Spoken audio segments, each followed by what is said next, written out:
the first match of the day as well, but now they come out of nowhere, dropping 16 eliminations, our highest fragging game so far, and really put their foot down and say, all right, we got to start showing up.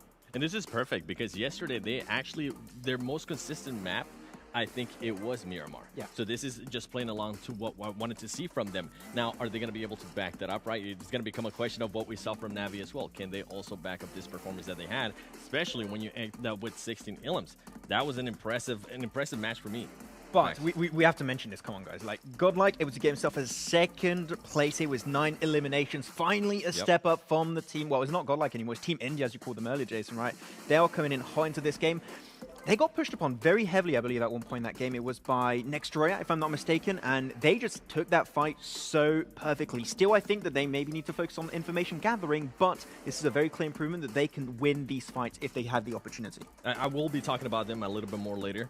But another team that I'm seeing there that we've been calling out for the longest time, Jason, is S2G, baby. And they're also now starting to get the elims. And then we have Newsy here. I mean, we saw the Molotov that he put on Max. That molly was perfect. I think that you just transformed Nova into Odin of One Piece for their second. They just got boiled to death, as Blank said. And it was a hard one. They just got pushed in. Okay, it's an anime reference. Yeah, we don't watch. It's fine. One Piece, best anime in the world. That's all I have to say. But yeah, it was a really good execution for them because they knew anyways that Nova were just pushed in the corner. There was no escape. You molly the exit points and Nova just can't really fight back, so we want to see more of Infinity. I still want to see a chicken dinner at one point in time, but there's some improvements on some aspects of the game. Yeah, I'm sorry, Max, I don't watch anime. I was too busy watching Seven Worlds Gaming over on TikTok to do that. We see overall rankings, though. Nova starting to, well, I was going to say starting to lengthen the lead, but as we see here, actually not much of a lead, though, as Nigma Galaxy right behind them at 86. But for me, next Ruya falling down the table. They ended up the day in day one at first place. And now they're currently sitting in 4th, but 6-8. Look at this jump up out of them. 69 points, 5th place.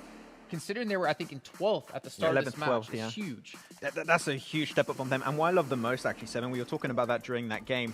The fact is that they had the circle south of that road, and they could have just cowered away in fear and just waited on the edge of the circle to hope the game goes their way. But they were willing to push out 3 players outside of their zone of comfort, go for those extra eliminations to allow them to get that 16 elimination game just to get the advantage and keeping Dalshi on the other side. Like, they were looking aggressive because they wanted that win from the very start. And this is what we want to see out of them in every single match. Like, this was a completely different team. I expected this out of Stalwart. Yeah, it was 6-8 that actually showed up. Is the other STE. Yeah. Yeah, there's 2 STEs, and right now we need to see at least one of them start to put down some dominance. Again, $1.5 million for the winner of this entire event. But again, we've had so many different victories across today. We've only had, well, now Navi be the only team to get 2 chicken dinners so far. We've seen, obviously, the teams only get 1.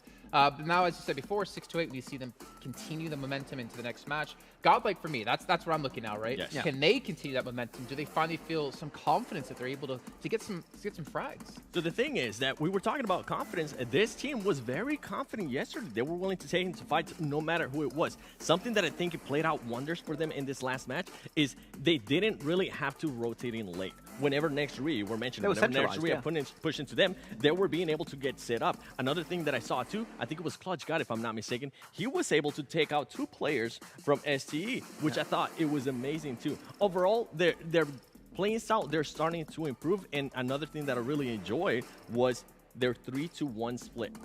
During a rotation, I think it was maybe phase 4 of the map, but I really enjoyed that rotation. Yeah. It actually backfired a little bit to them, but now they're starting to be a little bit more dynamic. Now they're starting to adjust, and this is the exact same thing that I wanted to see out of them. Just being able to adjust because they have the gun skill for it, as they were able to showcase. I mean, 9 elims is nothing to be ashamed of. I actually want to go back to your point that you mentioned about Clutch God and that spray on Stalwart in particular. Not only is he getting some damage done and getting some extra 2 eliminations here, he's also looking towards the next circle shift, and he's trying to get information, which we said that's exactly what they need to try and improve on. So if they keep going on plays like that and actually trying to get the information, and they keep going on that curve, like, they could improve exponentially throughout this tournament. Well, there's a team we haven't mentioned just yet, which I feel like deserves some sort of credit here. Damwon, actually. Yes. We saw them put up some good numbers. I mean, Fabian doing some decent damage, it seems to be every match, and as well as eliminations. A team that, obviously, if you guys remember, they won East League. They won the finals. and they haven't replicated that performance so far here in the Grand Finals. But we're starting to see them step up a little bit, and I think this is obviously for them the perfect time to do so. Yeah, I think that their strength we've been able to see into the League East Finals and also in this game in particular is their breaching potential. Like, if they intend to breach, I think at one point they went on to Deeg Xavier, and they just got out of there almost completely unscathed. It was really good execution. I think the breaches is definitely where they play the best, and if they can keep playing on those and going aggressive, getting those big elimination games, they could rank up really high once again. So Damwon, their aggressive nature is the best part of their game, but if they can try and improve maybe how they rotate and which position they aim for, I think that could be a very clear improvement pass for them. The way they were able to recover against the fight with Alpha 7, I thought that was really impressive. They also didn't have the height advantage like I do, and they were able to just they were able to take advantage of it, and they were able to take the fight to Alpha 7, and then that kind of leads me on to Alpha 7, where I'm agreeing here with Blank. I thought this was one of the best teams out of the West. Alpha 7 is nowhere to be seen right now. Yeah, and in that match in particular, I think we were talking about how are they going to perform without Carrillo, without Senatexa alive, and we saw, well, they didn't really perform. And not to call up Mafioso or Evo, obviously, but it's very difficult to play when you don't have your star players in that one. Obviously, with positions they were in as well, but we obviously still have, a lot more matches to come up today. There's still a lot more in general, and teams like Alpha 7 looking to continue some sort of momentum today. S2G have been playing fantastic, but we're going to head into a quick little recap here, and it looks like it will be 6-2-8.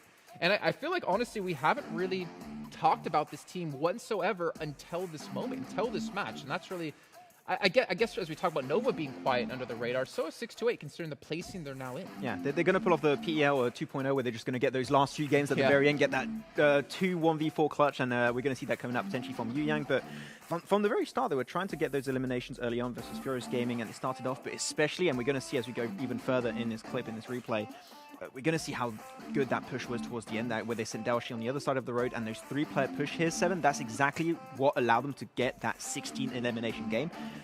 Teams sometimes are just have the circle and they just stay there, like we see from 4 Rivals. Here they were proactive, willing to push, and I just love that from them. Taking advantage of everything that they have, and I'm so happy this happened to the team, the chicken dinner, and not only that, being able to get those 16 elims before we actually got to the halfway point of the tournament, right? You want that to happen because look what has happened so far with Nami. You mentioned it earlier, Jason.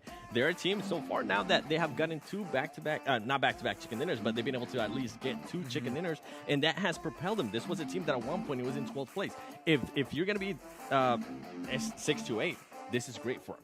I want to continue to see those improvements out of them, and with them as well. I mean, going into Sanhok, how are they going to be able? Are they going to be able to see some of those splits that we saw there in Miramar? Because you mentioned it, those splits were beautiful. Yeah, talking about the split, here you go. This is exactly the one we can see on our screen. Daoshi being actually the player down south of the circle, and the 3 other players going north of that road path and actually willing to take the fights. And also, what the thing is, not only Daoshi is serving as a extra opportunity for you to claim a win if the circle goes down south, he's also giving you that sneaky off angle from a distance, just forcing teams that are still in the game, such as Na'Vi, Nigma Galaxy, or GodLike, to avoid them from peeking over the road, and then you're just making sure you're clearing that space, and then the teams are going to have to push out of the blue, lose that high ground advantage that you have, 7, and actually lose the fight eventually. We always talk about splits. Look at this split right here. This is just perfectly to what we're talking about. 3-1, they were able to recover that player that was down.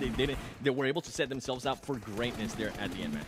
Yeah, exactly what we want to see. And the thing is, they've been very silent. Can they do it again, though? Can they build some momentum on a huge game like this? That's why I'm hoping to see off 6-8, because they've been just, unfortunately, not that great in that first day. We need to see a comeback in today and hopefully also tomorrow. I think they'll be able to do it. Well, the downside is for them is because it is Sanhok coming up next. It's so hard to be consistent and to have a repeat performance. Well, yeah, unless you're them or your Nigma Galaxy with Roof Healing or your Infinity just seem to always put up points there. But it's going to be really tough to do so, but I feel like it's a sigh of relief for them. We talk about GodLike and the pressure they have coming from India, but we can never underestimate or understate, I should say, the pressure coming from China, right? Because this is the 2 teams who made it through. We saw back in 2019 in Malaysia, I think it was Top Esports, the only Chinese representative there. They're under a lot of pressure from other fans who are watching at home, and I feel like this finally takes some of that off their shoulders and maybe allow them to play a little bit more free and not so strict.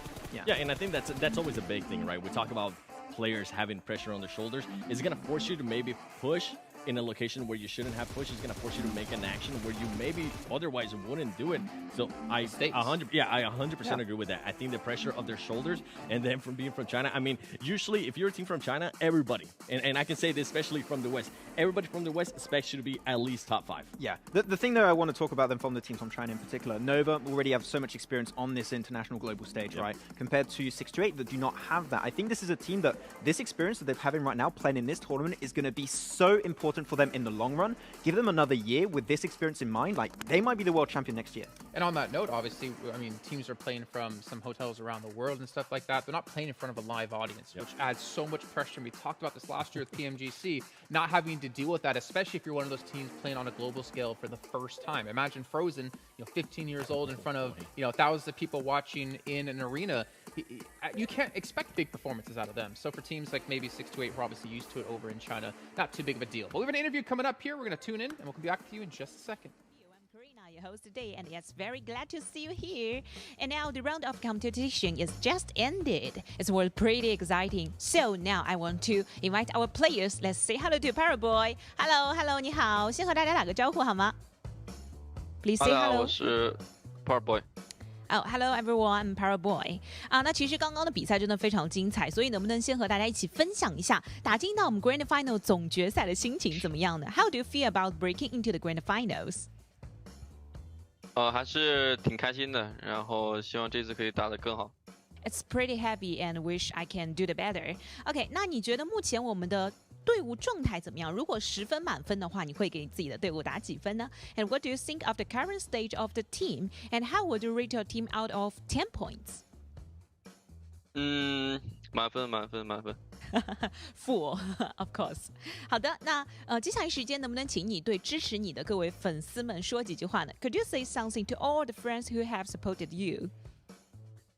现在赛程已经将近过半了，然后我们也会在接下来的几场比赛，然后打好每一场，然后感谢大家支持。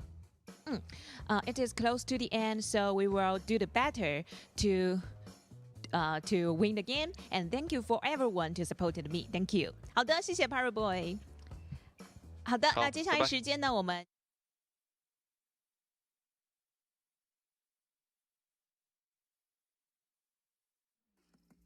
It is unfair.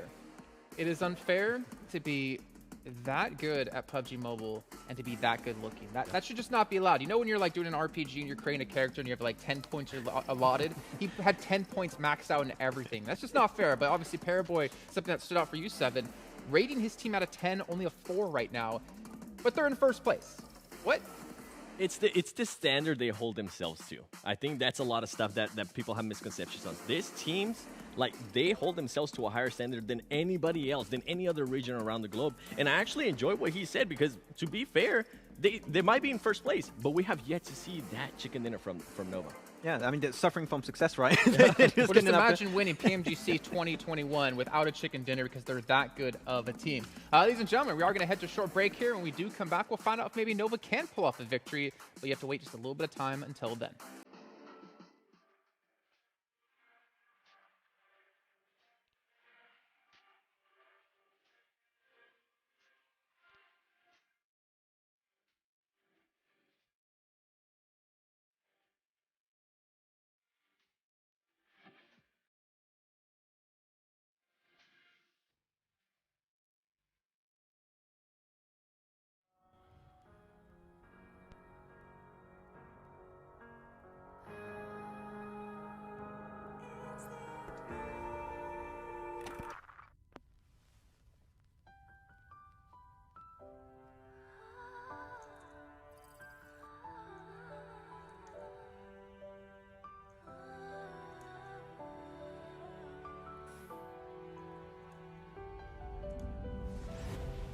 Every second that I breathe is going down in history.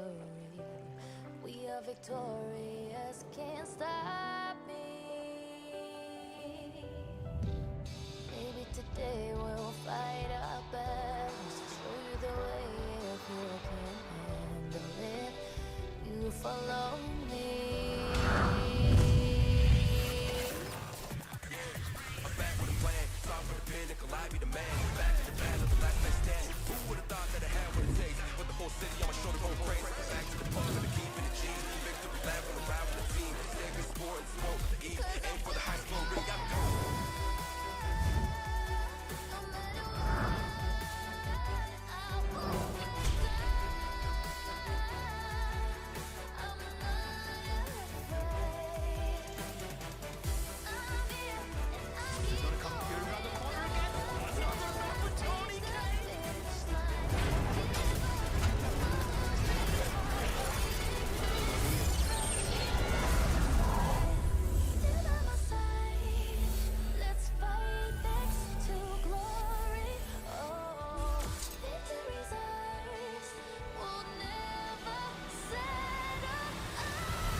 PMGC 2021 2021 Grand Finals. Grand Final. Grand Finals.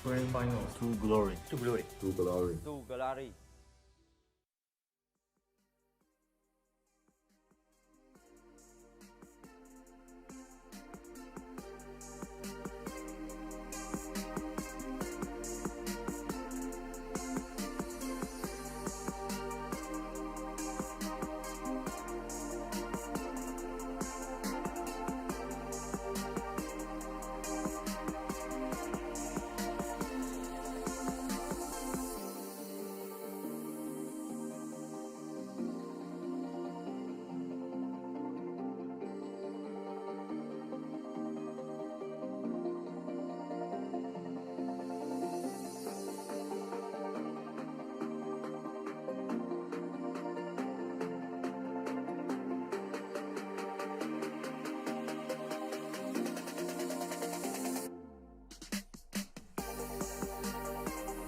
Hopefully you guys are doing the lucky draw and pay attention to all the giveaways we have here at PMGC 2021. If you missed out on yesterday, well, you missed out on your chance to win one of 51 pluses. So if you weren't here, well, you know what?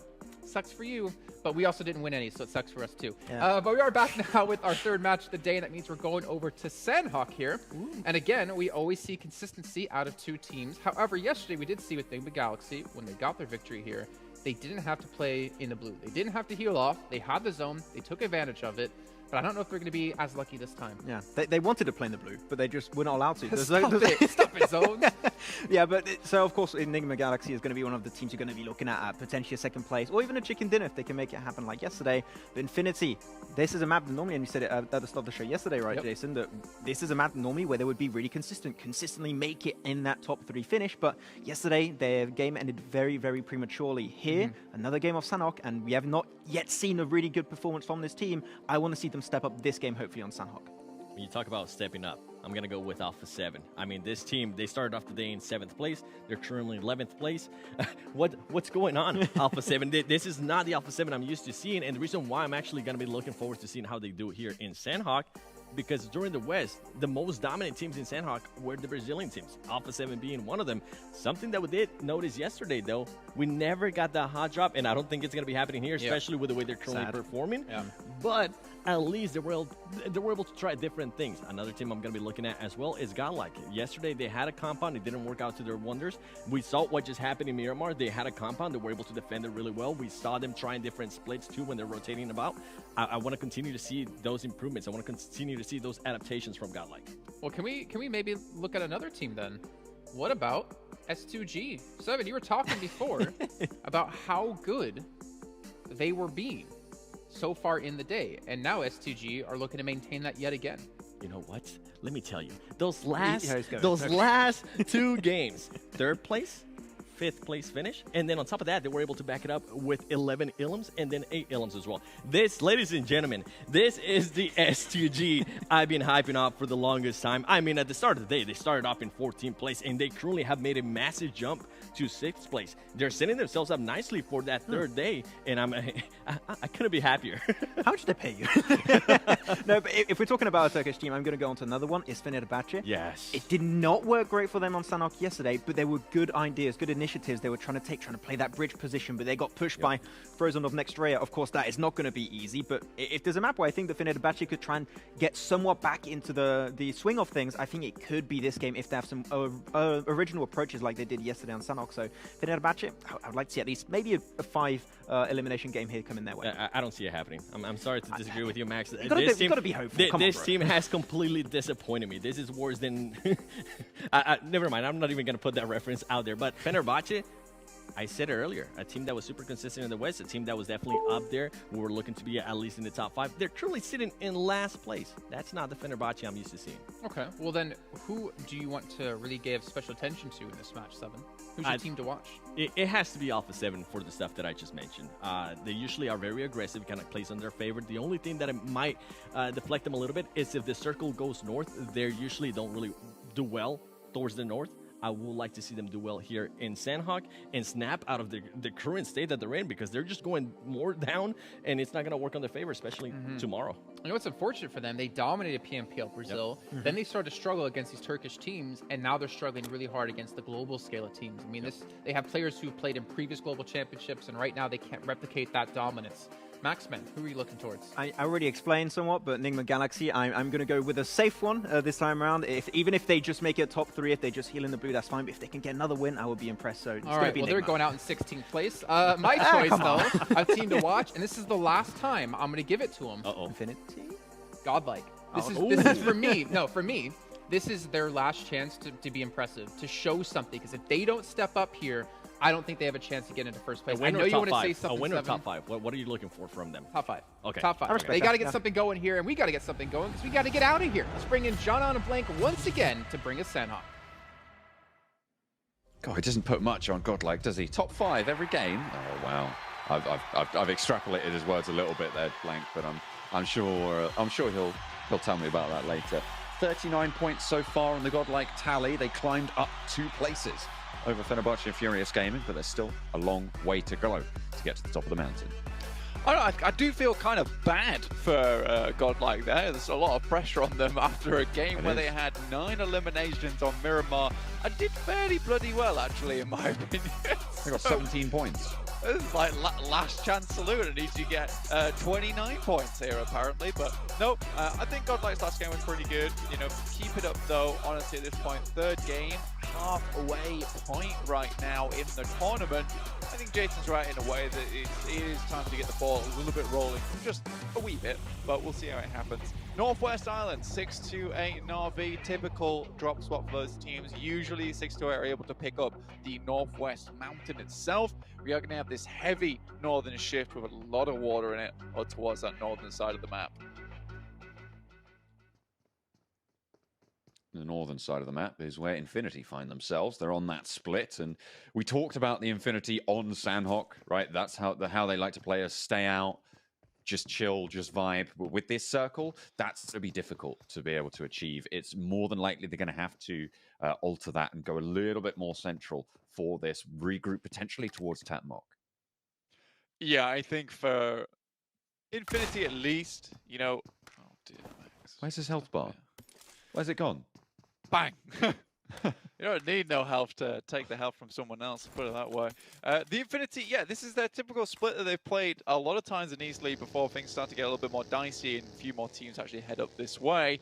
Furious Gaming up here, 4 rivals no longer towards Hatin, down towards Kambang now. So honestly, you know, the Infinity, they should be feeling pretty happy with themselves on the northern side. Not too much to worry about. Again, there is a team in Paradise Resort. It is S2G. So they'll be holding down to that one for a little while. The Infinity might peruse a chance heading down that way, but I think they'll keep it slow for the time being.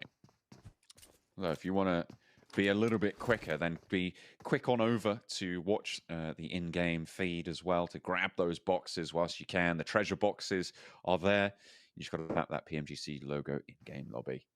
And we'll be seeing you there and see if you can get some of those treasure boxes. Great stuff, great stuff. I know Seven, I know Max are absolutely dribbling for the chance to be allowed to go and grab those. So they'll be happy about it. I hope you guys will too. Maybe even grab some PMGC League player cards as well to summon your Fantasies team in the Esports Center in-game. A couple of rabid dogs just driven by the hunger for treasure. Honestly, we'll see how they do look after that next game. Perhaps need to change a couple of shirts or two with the amount of, drool that maybe has affected them in that way. We are going to get a little bit of a substitution. I feel like substitutions are all team secret in this sense. Kid in for, or Madtoy in for Kid. Honestly, Madtoy here, don't mind him on Sanhok in particular. Again, I've said it before, is that this guy's quite calm, collected fellow. Tends to be able to work well under pressure. And I think on Sanhok, it's an important place to have that mentality and have that rock in your midst that you can always rely on or fall back to. 6-8 in Hutton. Need to convert on their good performance. I mean, Seven was saying this is the 6-8 that he wanted to see, right? This is the one he was bigging up, but that was one game, and they're still on 11th, so they still got a long way to go. Yeah, last game was 11th, incredible. Oh, they have jumped up. Oh, up to 5th. Sorry, I hadn't refreshed my feed. That's the second time I've done that. Bloody hell. They're all the way up in 5th. Okay, I'll take it back. 7. Good call. Yeah, good call, Seven. Good call. Yeah, this last game was incredible. I mean, it definitely was our highest elim count out of the entirety of the tournament so far. And they really put the pressure on a lot of teams. I think that putting the pressure on really was that storyline from that last game. The shots were so clean from them. They were never letting up. I don't think there was a point in that game where they weren't progressing towards some kind of goal, be it getting elims elsewhere, trying to clear out compounds at some point on the map. I think that one position where they took over towards the Infinities after they finished their fight with Nova was just incredible. Awareness of what was going on around them. So really happy with it. And again, you're checking out them here on Sanhok. Last Sanhok, they came and fell prey to Na'Vi early on. And, they took some shots between themselves, back and forth there, and took some knocks in that area. And honestly, this time they've just completely disengaged it. I respect that. I like that. On Sanhok, you really want to divert your attention towards that 15-minute mark. If you can make it that far, you have a much higher chance of getting towards the top spots in the game. And speaking of the top spots, look at the top of the tables there. 87, 86, 85, 81. There's this clear group of 4 right now that are really starting to strike out. It's like the 4 elements of the lobby, and they're doing pretty well. I guess you could call them the Forerunners. At the forefront. Yeah, true. Anyway, enough of this rebellious banter on broadcast. Let's get back to the game. Looking at Fenerbahçe right now, again, the team that just hasn't really impressed us so far, but it will be at least one player from Nigma Galaxy going down. So they'll be down to 3. Not that it has ever mattered for Nigma Galaxy, because now their game plan changes, right? Last Sanhok, they were able to win it out, grab that chicken dinner, as they had the 4, and they were in a great position throughout the entirety of the match. Yes, the circle was driven their way a fair few times, but now things change and they go to plan B, which is get Ralph all the medicine that he needs and then leave him out the blue, try and pick up as many points as possible. And usually that goes very well for them. 3rd or 2nd place, sending out that 2-man unit to try and start as many fights as possible, basically shaking the hornet's nest towards that end game to ensure that Ralph actually gets towards those top spots earlier than he might need. You just want to try and curtail that chance for Nigma Galaxy. We know how they like to play it. I mean, I called those teams at the top of the tables the 4 elements. I feel like they're the water team, right?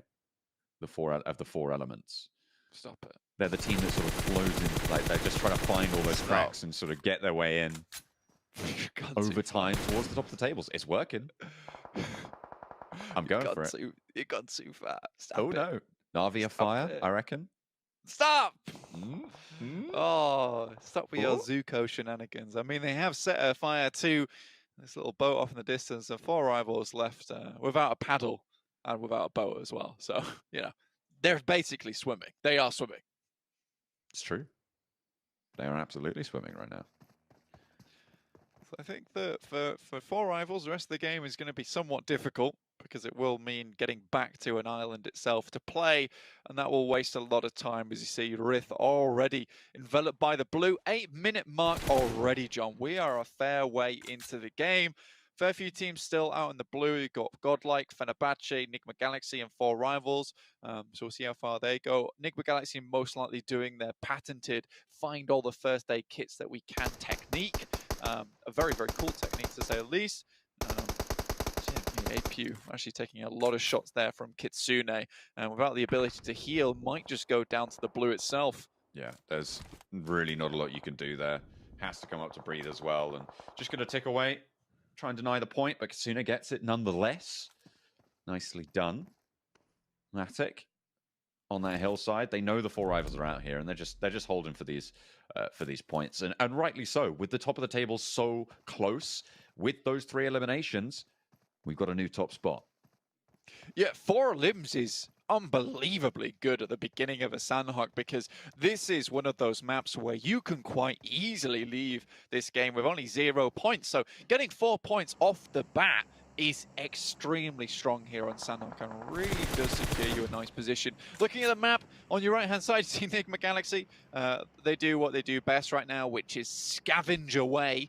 Find as much as possible. We still have this fight between GodLike as well as Fenerbahçe going on. Fenerbahçe very much weakened in that early game.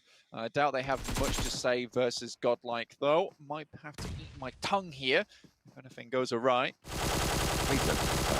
I need you to have that going forwards. I'll just eat my words instead. Quite tasty. All right, we'll go for that one then instead. Fenerbahçe fighting back against GodLike in a pretty sticky situation right now, but GodLike losing players. 1 Nox certainly, Neo as well. On the sidelines, gets taken down by Nox. And GodLike losing players pretty fast now. Clutch God still standing. Fenerbahçe, they're going to lose 1, almost certainly. Jonathan looking to get the res onto Z-God. Yeah, I mean, Andal actually was able to get a lot of information for them, but having 2 players down is really not what you wanted to see for GodLike, considering the start they had to this fight, and Fenerbahçe just really didn't have the manpower available to themselves at the beginning with only 3 players, but somehow managed to make it happen here. Jonathan having to heal up. No real opportunity to pick up any of the other players on the team. Z-God up on his feet now, though. Dick Saver, on the other hand, taking fights with S2G off in the distance. But it is Infinity up here as well, so they will have heard those shots. Yeah, this is on the north side now that we're on board with the Infinity, with S2G. Looking to take control of the hillside to the south of Tapmok. I mean, Tapmok was that regroup point, and they are going to move a little bit further south for the Infinity. Can't play on the outsides this time. Like you say, though, I'm not going to call them 4 elements, but there is that clear top of the tables at the moment now. We've had a lot of these games at the moment where we have seen teams, stay relatively within striking distance of one another.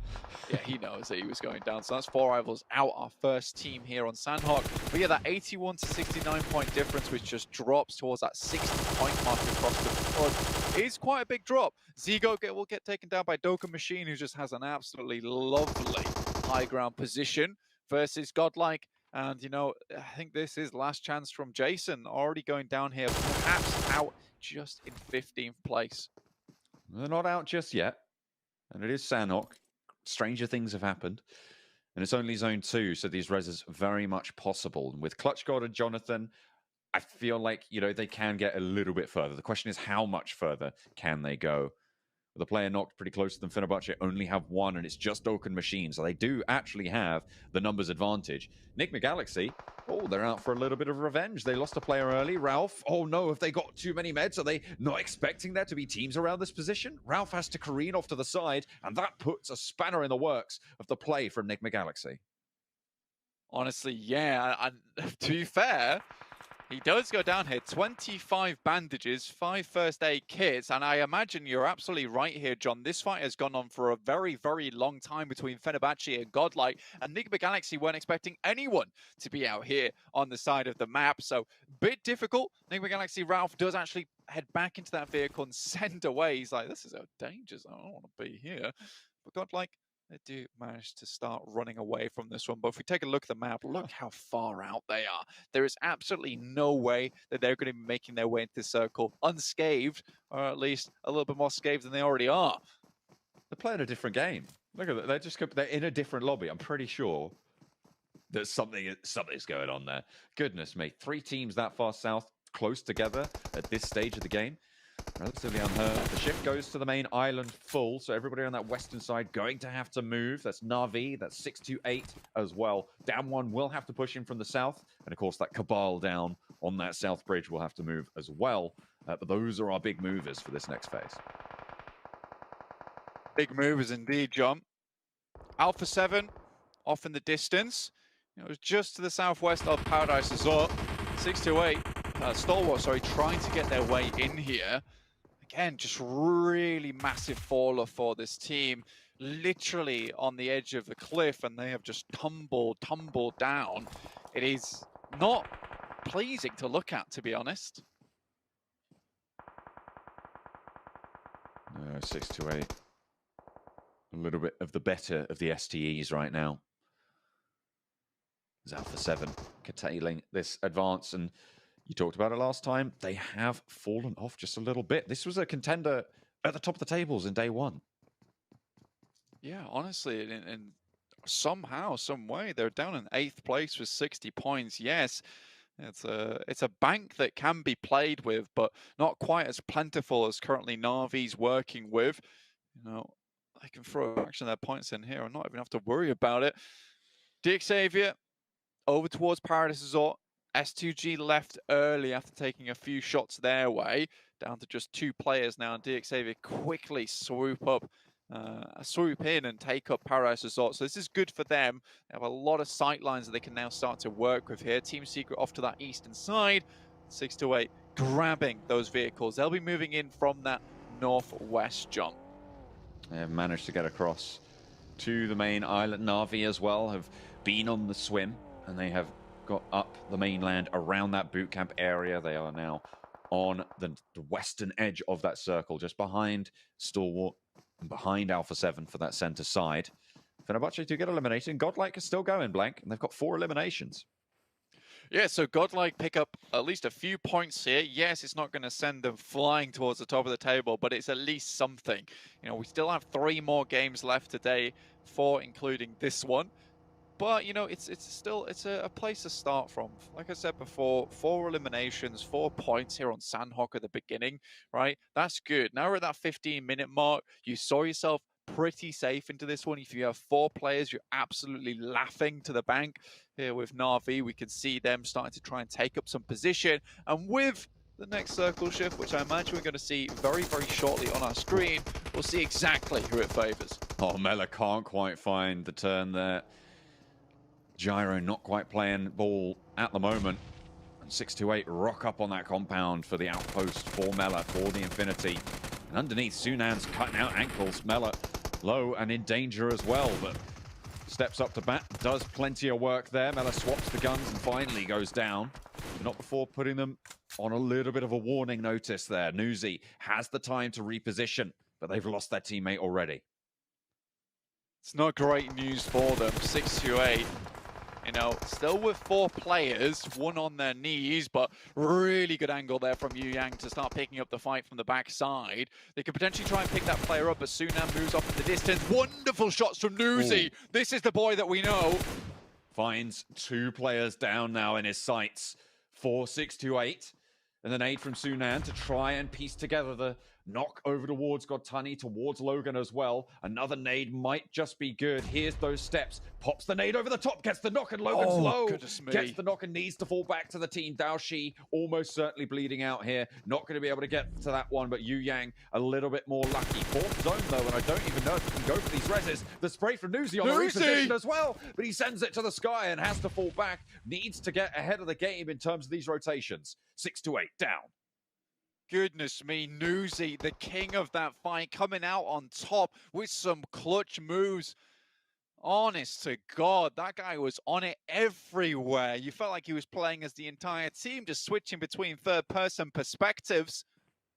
You love to see it. Down one gaming, though, on that south side. Down to 3 players once again. Checking out where they're currently sat in 10th place. Not the best in the world. It's not where they want to end up. You know, Sanhok hasn't typically been their best map ever. But, you know, if they get some points here, it might see them in a good position to start hitting those top spots. Na'Vi now finally making their move over to Stalwart.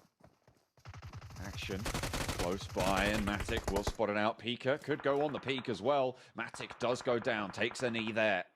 As Action holds out the angle. Meku can't suppress it, but he can suppress that one. Excellent shots coming through. That's Tixie across the way. Now it's just Pika in the compound. Alone for Stalwart. Last remaining member, see how much further he can go. Drops out the window. You can see Newsy on the bottom screen trying to make his way into the circle with the rest of his team of the Infinity. Na'Vi starting to send shots over towards Furious Gaming side, but they're taking a hell of a shots their way too. So Na'Vi looking a little bit bruised, looking a little bit battered, but not quite out yet. They're all still alive though as well. Action down in this compound. Pika left them well alone, and Matic very, very resable here. They should know that. They should be able to put out those feelers. Pika not able to control those lines with the zone at the back though. Now V have to get a shifty on. Yeah, the Infinity as well, unfortunately, just out in the zone a little bit too long. In zone 5, it is an awful place to be. Nigma Galaxy, I don't know if you just mentioned them there, John, but honestly, being able to get on that south side after playing so long on the edge of the blue, goodness me, really, really well done to them. If 3 players still up, a potential to keep going in this game. You know, there are not a lot of teams here with huge amounts of players. You know, 3 players might just be enough. Nova, once again, still in the circle. You love to see it. You know, if they're very, very consistent so far in getting to these end moments. They're the rock of the 4 elements. They're the earth. That's what I'm saying. Consistent. You love it. You love it. Na'Vi moving through. Kitsune gets shut down. Actually, it's Alpha 7 in Pika's position. If Kitsune doesn't peek around the side of it, it's going to be completely unknown. They're going to be more preoccupied with Alpha 7, and Pika can potentially look to strike here on the side swipe against Na'Vi if they aren't checking those angles. Here he comes. He goes for one, but is shut down by Meku. But in the meantime, the rest of Na'Vi are falling. Alpha 7 find them on the broadside on the hills, and it's just such a difficult push. Matic last standing, and all of a sudden it comes crashing down for Na'Vi. 8 eliminations already on the game, though. They've done a lot of work. It's a good point scoring, and with the amount of teams that are taking casualties so far, you know, if Matic can stay alive for just a little bit longer, might be able to get up to a 7th, maybe even a 6th positioning, and that might just be good enough on the point scoring to see them at the top of the tables. But Nova has a position on that southeast side. This is their time to reclaim that first spot. There's a lot of first aids on board as well for Matic. The rest of his team just fell right next to him. And you know that Alpha 7 are going to have to move from their position. They're going to have to relocate if they want to go further in this circle. They are going to go down, though. Okay, does get spotted out. Actually, the play zone took that one. And RV eliminated. Now Nova with a chance to take back that top spot, but so did Nigma Galaxy on the south side. Moldy out in the blue. Looks like he might just go down here. Next, Ruya, they're flying in. Remember, 4th place. We haven't been able to talk about them too much. I mean, Frozen's been clutching out, but we really haven't seen them as a full-man unit so far. But this time, they're in the game with full 4. So this could be a really good chance for them. Next, Ruya. Find Ralph. And Down One Gaming get eliminated. 7 teams remain now. Next, Ruya on the south side. I feel like they have a decent shout at control here, but it's all about who gets this high ground, who controls this area. Lord healing out for Nigma Galaxy. It's time to go for Nigma Galaxy. Max was right, you know. regardless of what happens, they're still going to get a pretty decent placing here. 3 eliminations as well, up to 7th. Na'Vi goes down. Get a final elimination point too. A7 though, struggling. 7 wanting to see this team bring it back here. Only 15 alive. Carrillo, the clutch force himself, runs away from that grenade as it hits the floor. Might be able to bring Texa up, but DXavier, they're still pushing. They're pushing around. They know that they want to flush these ones out. And in fact, that will happen. Excellent shots actually coming through from Frozen for next Ruya. And that is going to be Alpha 7 going down yet again. Team Secret fall, and with 5 teams alive, now the points for the placement start to add up. Highest tally right now on eliminations is DXavier. 6 on the board, but Nova looking in a really good spot. They can play around this tree line. Looks like they've learned from that game they played against Na'Vi as well. They're getting this split on, trying to gather as much information as possible on your screen, potentially catch out some of these players. Next Ruya, next up to bat versus DXavier. See what they can get done. A nice nade goes over the top for DXavier. Finding one, Nova. Take a knock over towards Order. Nades going back towards DXavier. Next Ruya trying to summit this hill, trying to push on up and get it done. And Frankie low on the outskirts will bleed out. Lamborghini, last chance saloon now for DXavier. Down in the grass and will get spotted. Yekta deals with it. Honestly, next Ruya, one of my wildcard picks coming into this tournament. And they've really impressed on me. They have some very clutch players on the teams. But Frozen's interview really did leave a mark on my mind, because he says that this team works together to support one another to make these big plays. And that's what they absolutely do. They know that the spearhead is Frozen. But regardless of that, they make it work. Nova, though, is no easy task ahead of them. 3 players alive for Nova, and that's a great way to start. But that's given back twice as much as they got. An excellent nade from Kadur to see 2 down and leave Order all alone. Oh my God! It's nades everywhere. One more as well, and Order steps up big for Nova. Just Kadur, the nade man himself, gets a taste of his own medicine, and it's Nova to snatch it back. Next Ruya take a tumble, and Nova put themselves on top. The defending champions stand tall. Order in the court lays down the gavel, and it is a hammer of brutal strength. It just crushes next Ruya underneath. The nades could not have been more perfect there. Laid at the very feet of next Ruya, and they had nothing but to pick them up, take the L, and go again. But Nova 9 limbs with the chicken dinner. What a fantastic performance there, John. I mean, that was, I think, 3 almost perfect grenades. Perfect grenades from both teams, right? There was that first nade to get the knock, to equalize the numbers coming out from Nova, and then you had the turnaround to get that double knock back over towards Nova themselves from next Ruya, and then that final. I mean, chef's kiss, chef's kiss. Speaking of chef's kiss, we've got some absolutely perfect gentlemen over on the desk to go back to.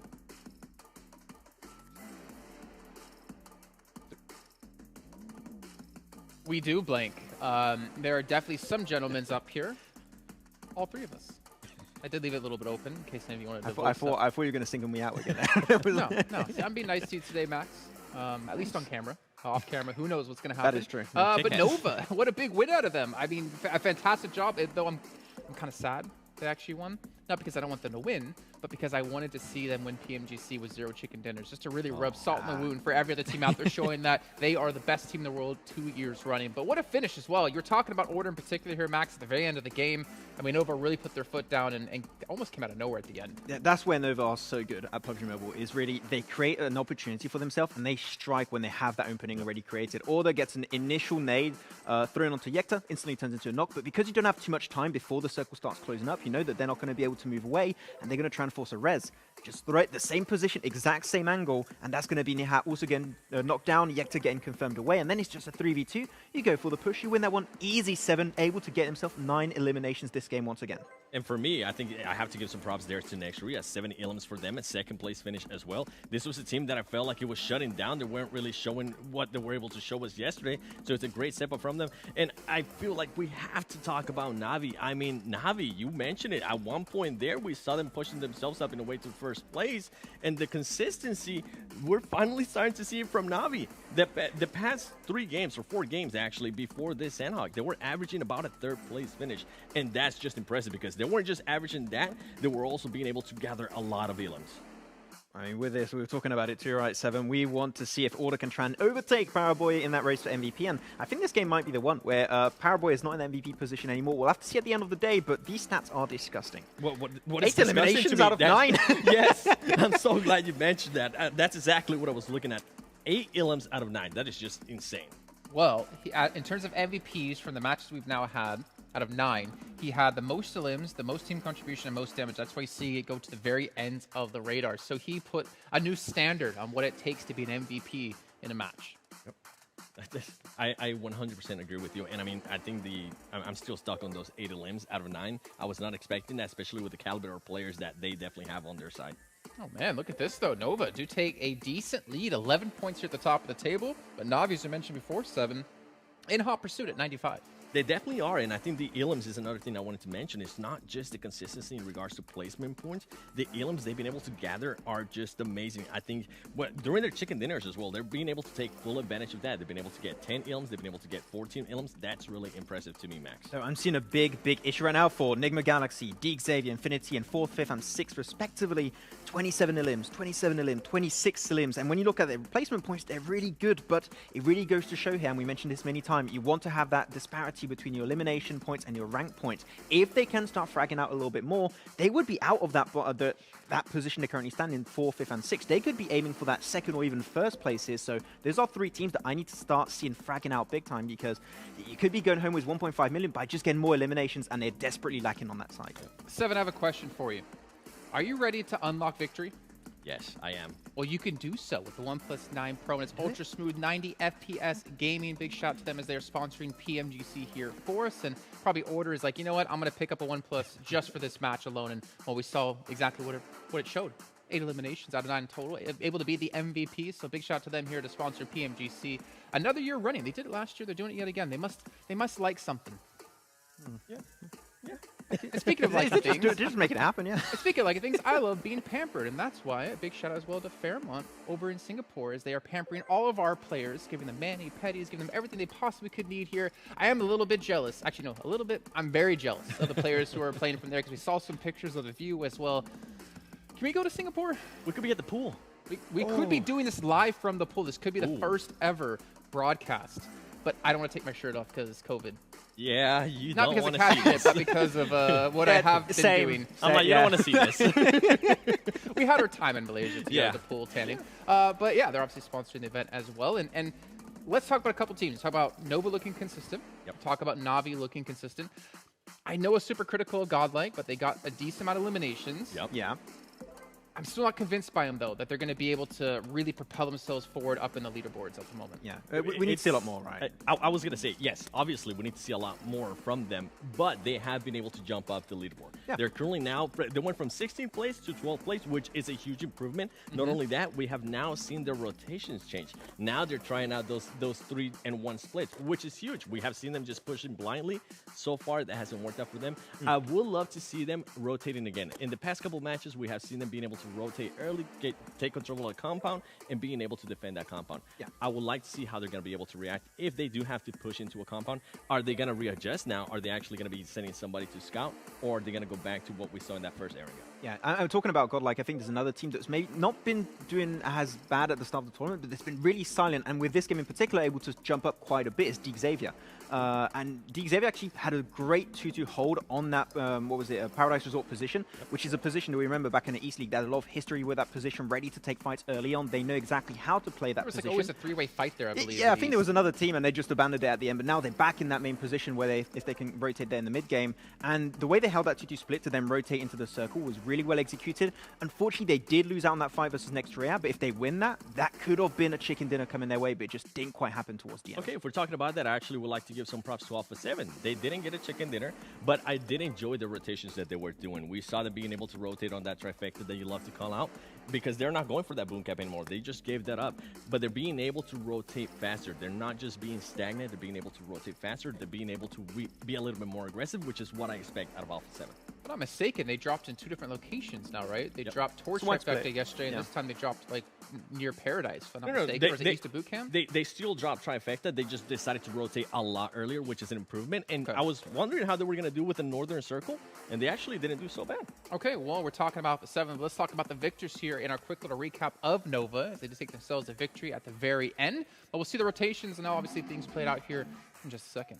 I mean, I just want to see how Order was able to gather all those 8 Ilums, because that is just impressive to me. And here we go.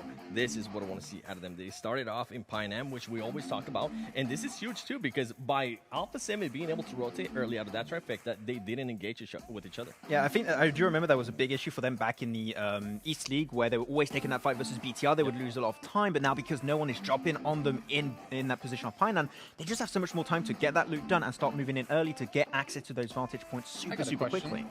Do you think there's ever an argument within a team of who plays furthest south so they can be the player picture? The most distinguished player picture?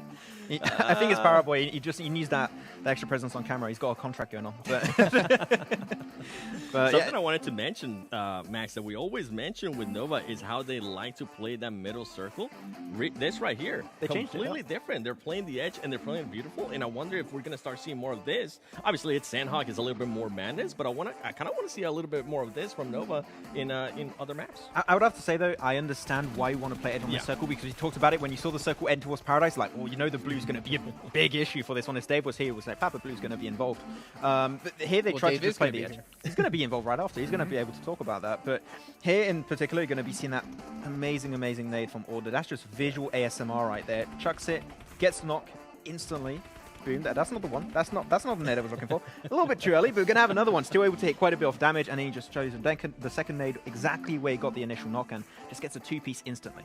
What I love is how Nova was able to check the player that's getting that off angle right there. They were able to neutralize that right there. Order sees it, steps up, throws the nade, and then they're able to just neutralize that and allow themselves to push up and be aggressive and ultimately get that chicken dinner. He had 5 eliminations before that fight. I mean, he had a 3-piece on that last fight versus next Ruya. That's just insane. I mean, he's racing for the MVP once again versus Paraboy. We talked about depth so many times in a team. We talk about Paraboy. Now they have Order. We've seen King last time being able to step up as well. Like this team. Where's your boy Jim? And we were mentioning too, chicken dinners. Chicken dinners. Now they got one chicken dinner. Are they going to be able to be that team that finally gives us a back-to-back chicken dinner? I'm still stuck on Max saying visual ASMR, because wouldn't that just be VSMR? Ooh. Because isn't the A stand for audio? You know what? That's maybe a new genre we can work on. Looking at me, I don't think I look the type of guy who has any VSMR capabilities. I'll watch. Thank you. It's like, at least I get 7 viewers from that. But yeah, no, obviously we're looking at Nova and the fact that they have been able to close out a game. Do we see them like turning the switch on? We talked yesterday, they're being silent. They're just kind of, you know, they're just being there, consistently finishing last. And now it's just kind of like, all right, guys, we gave you a chance on day 1 to pick up some points, but now we're just going to run away with it. Just like in the East League, they started a little bit slower. They even missed out on the Super Weekend because they wanted a vacation. Now there's no vacation allowed right now. They just take. They'll take a $1.5 million vacation if they can close things out. But we have to head to a break here while we get things ready to go for our 4th match. So we see you guys at home in just a few.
first light, the first steps.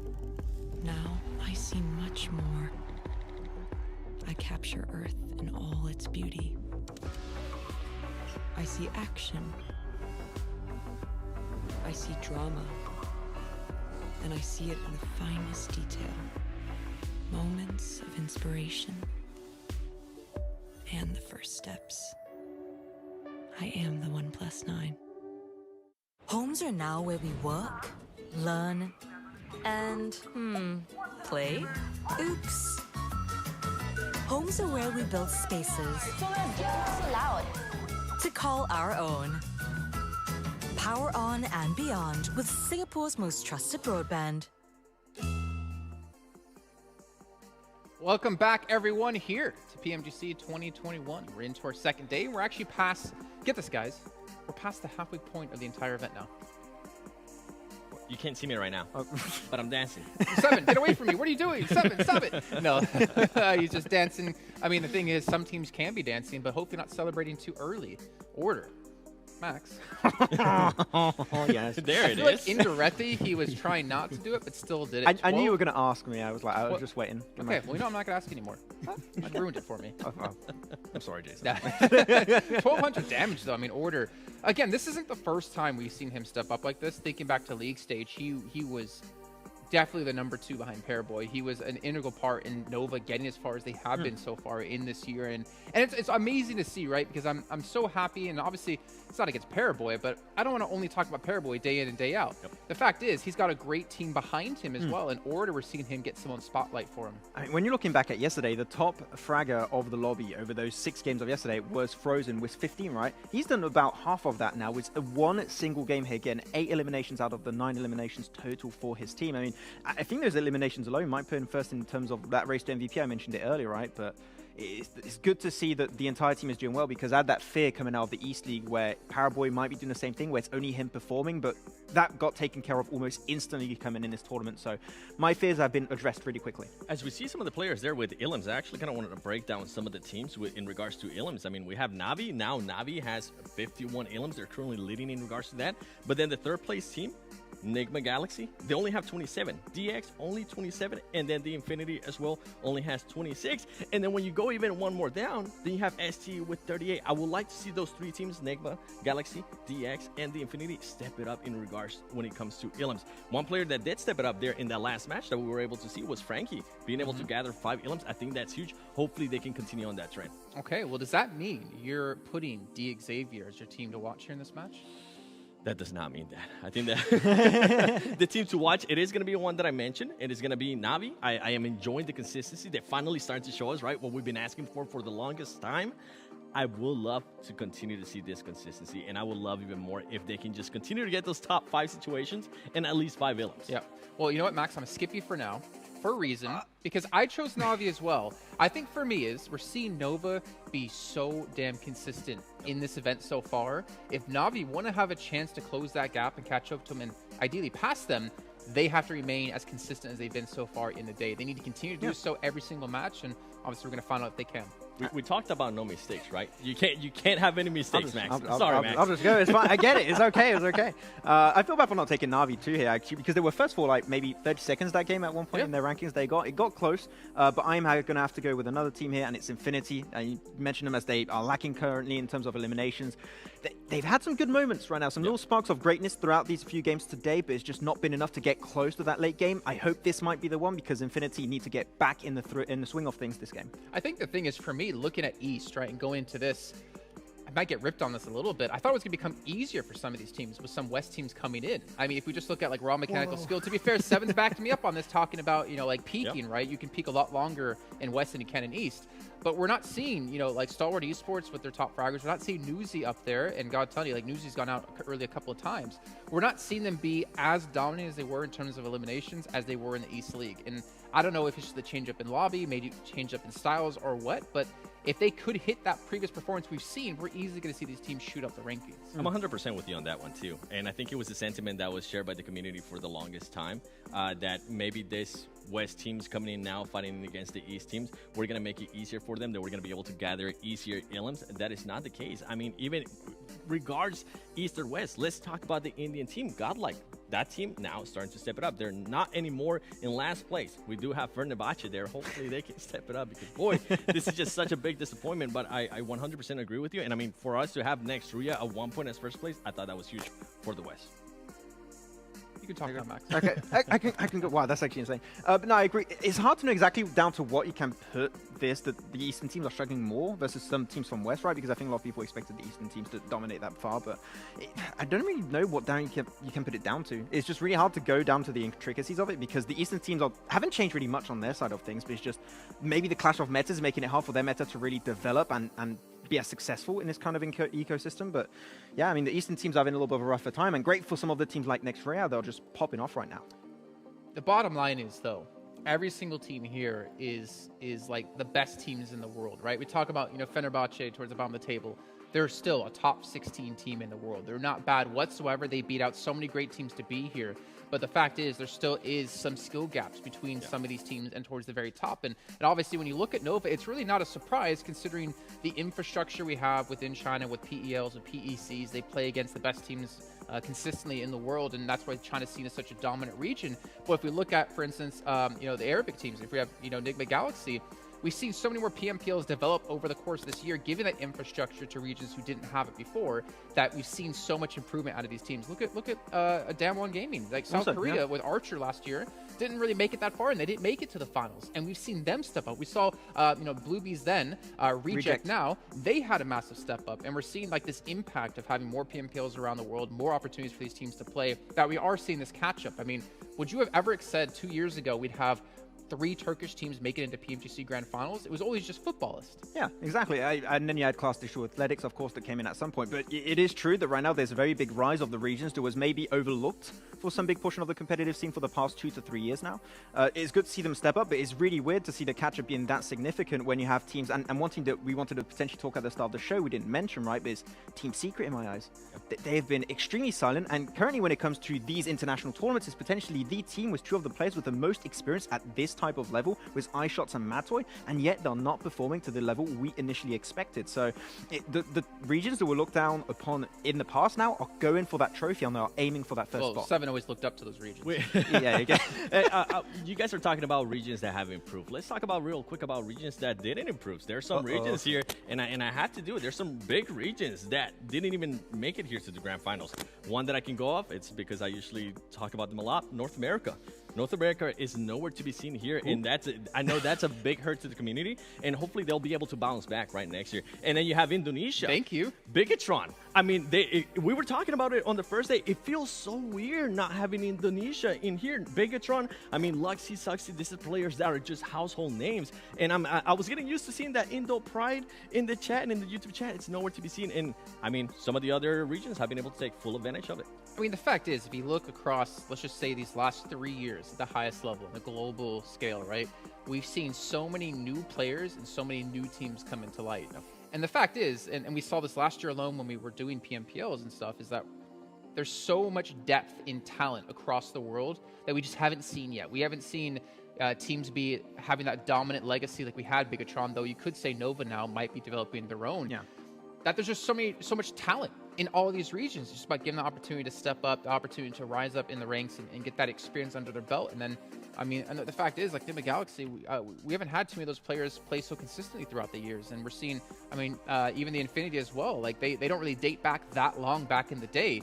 And then you look at Secret, as you're mentioning, with Mad Toy come in and iShots. I mean, they're great players, but there is a world where potentially they would move to coaching roles because the new talent is just that good. Frozen, he's like 15 years old, man. He's out fragging Paraboy. Like he's carrying his team on his carrying his team on his back. I won't say that necessarily. Yes. Okay, well, 7 will say it. I won't say it. But the fact is, like, there are these new blood people, these new blood talent that completely dominate all the old school players. I have the impression we're in a transitionary period right now where you have some other regions and teams that are stepping up. For example, if you talk about Indonesia, right, you were mentioning how BTI is weird, and I truly have to believe with it and go in agreement with your sentiment that it's weird BTR's not here, but exactly that's the point I wanted to make. Genesis Dogma showed that they can compete with the top. Sure, it didn't quite work out for them in the finals, but they could compete on that type of sphere. So I think that given next year, we might have a complete even differentiation in what team we have available now at Except this tournament Nova. and next year. Except for Nova. They're always going to come back at some point, but it is changing pretty rapidly at that, so teams need to stay on the get-go to change and adapt their playstyle to remain in this type of tournament. A team that comes to mind, and I'm so sad they weren't able to make it here, is going to be Knights from North America. Okay. They had so much potential. They have a player, I got to give him a shout-out, Coops. He was absolutely stellar the whole time. It just happened that it didn't work out for them. Hopefully next year, I would love to see Coops here in the GrandFinals. Well, we've got a year time until then, but we don't have much time until we get into our next match of the day. So let's bring our commentators in to bring it for you at home. It is Necro and Mustache Dave. What is up? J Cap on the desk. We got Max, man. We got 7 spitting nothing but hot fire here. 50% done, Necro. 50% done with this tournament. It is heating up, man. Oh, indeed, it is heating up already in the overall rankings as well. I mean, Noah is expected all the way on the top, staying as consistent as possible. Then you have next to it right underneath it, and Frozen. Even the analyst desk was talking about this man, how this man is just able to just outperform everyone in the lobby right now. And Frozen weren't lying when Frozen doing a lot of work, a lot of heavy lifting.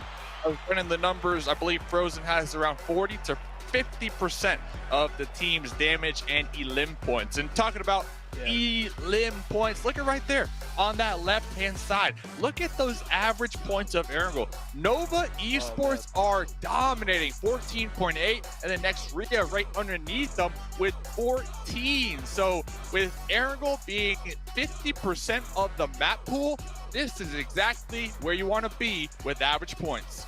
Exactly, man. Navi as well, not really far behind on 3rd place with 10.8 average points over here. Stalwart Esports kind of pushed all the way down. Now, we had a conversation about this yesterday, Dave, and you were saying, like, you know, Stalwart Esports, they have to be one of the most consistent teams on the map of Erangel, but that doesn't really seem like the case today over here. Stalwart Esports, seems like they're all the way down on 5th place, and they need to step things up for sure.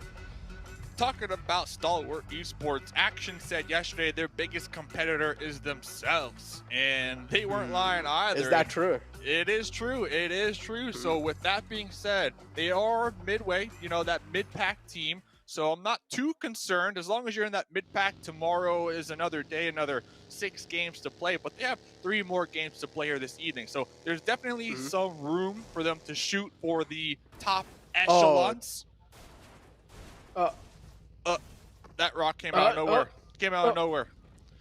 And talking about Nigma Galaxy, I mean, yesterday they got a ton of pretty solid positions when we're talking compounds to that mid to late game. So placement point-wise, Nigma Galaxy, they have been slaying it in their own right, but elim points kind of lacking in that department. Yeah, definitely. They need to step up in elim points. Only 27 eliminations. It's kind of questionable without a doubt. Yeah, then you have Navi right above them with 51.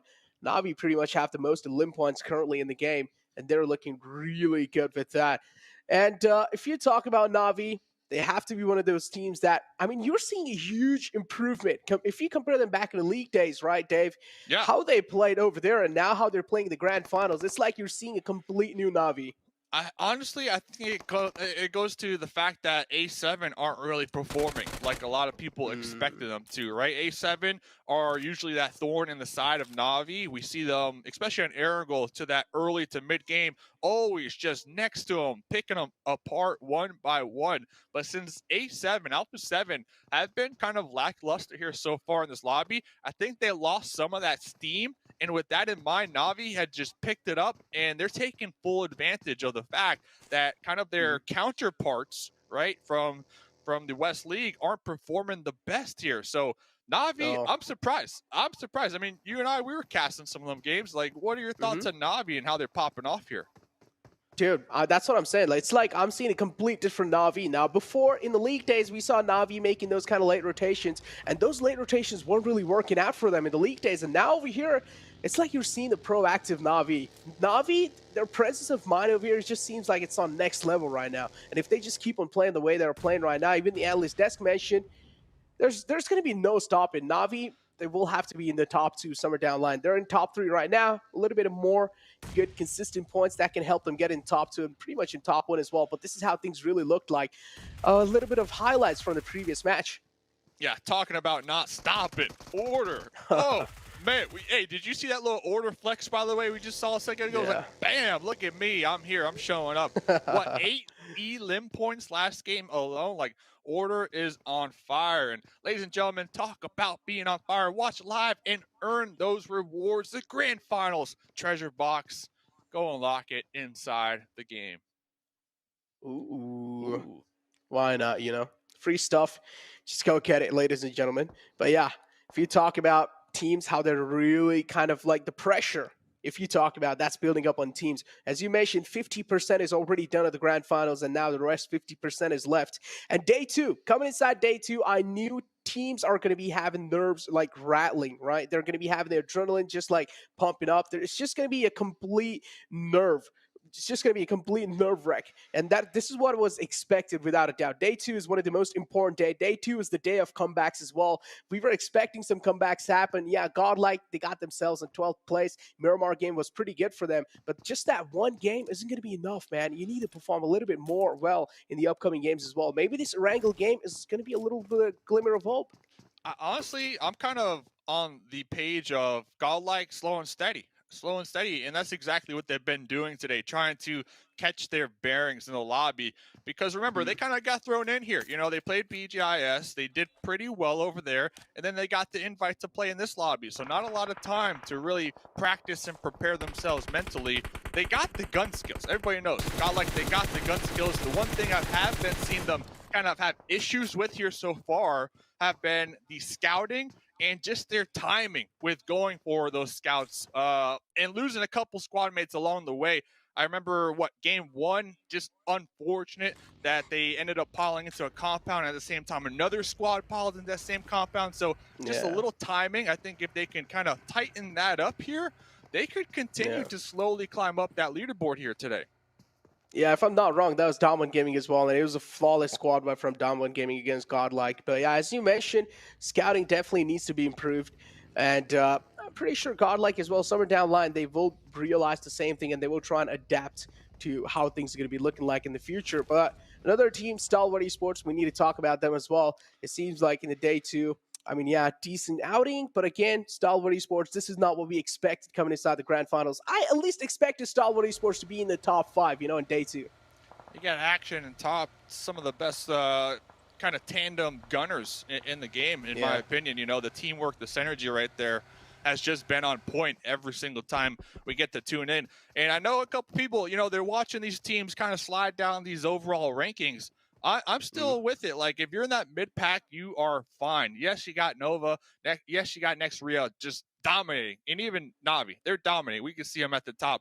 100 points, a little bit above that. But I think if you're in that mid-pack, you really set yourself up for success for tomorrow to really claim your spot on the overall leaderboard. Because after tonight, I guarantee you, all these teams are going to go back. They're going to review the footage, review the VODs, and come up with solid game plans.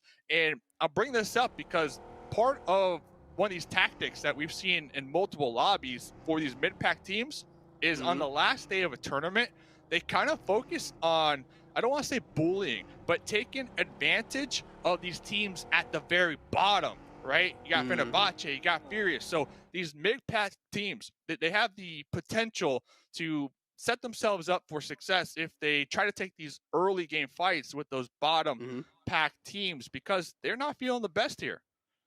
Yeah, they're indeed not feeling the best. Fenerbahçe, even Seven Rolls mentioned this.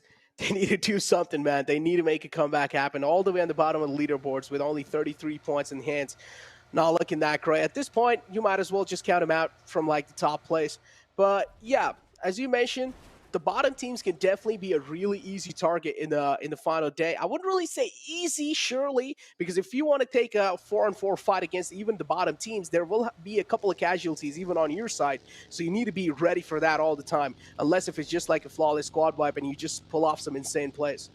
Yeah, these bottom teams, man, they're the ones that really need to be stressing. And now that we are kind of officially at the halfway mark, these next 3 games are crucial for these bottom teams to try to make sure not to end in the bottom after today, because I guarantee you, if you are a bottom team after today, you will 1,000% have that target painted on your back moving into tomorrow, especially because some teams at the top as well, not only the mid-pack, but they're going to have a lot of points to work with. So they could play a lot more riskier because they have such a large point lead that, hey, if you miss out on a team fight, it doesn't work your favor, you can afford it compared to these bottom squads. So really curious to see for Rivals, Team Secret, Furious, Fenerbahçe. I'm really curious to see how they tighten up here in these next coming games.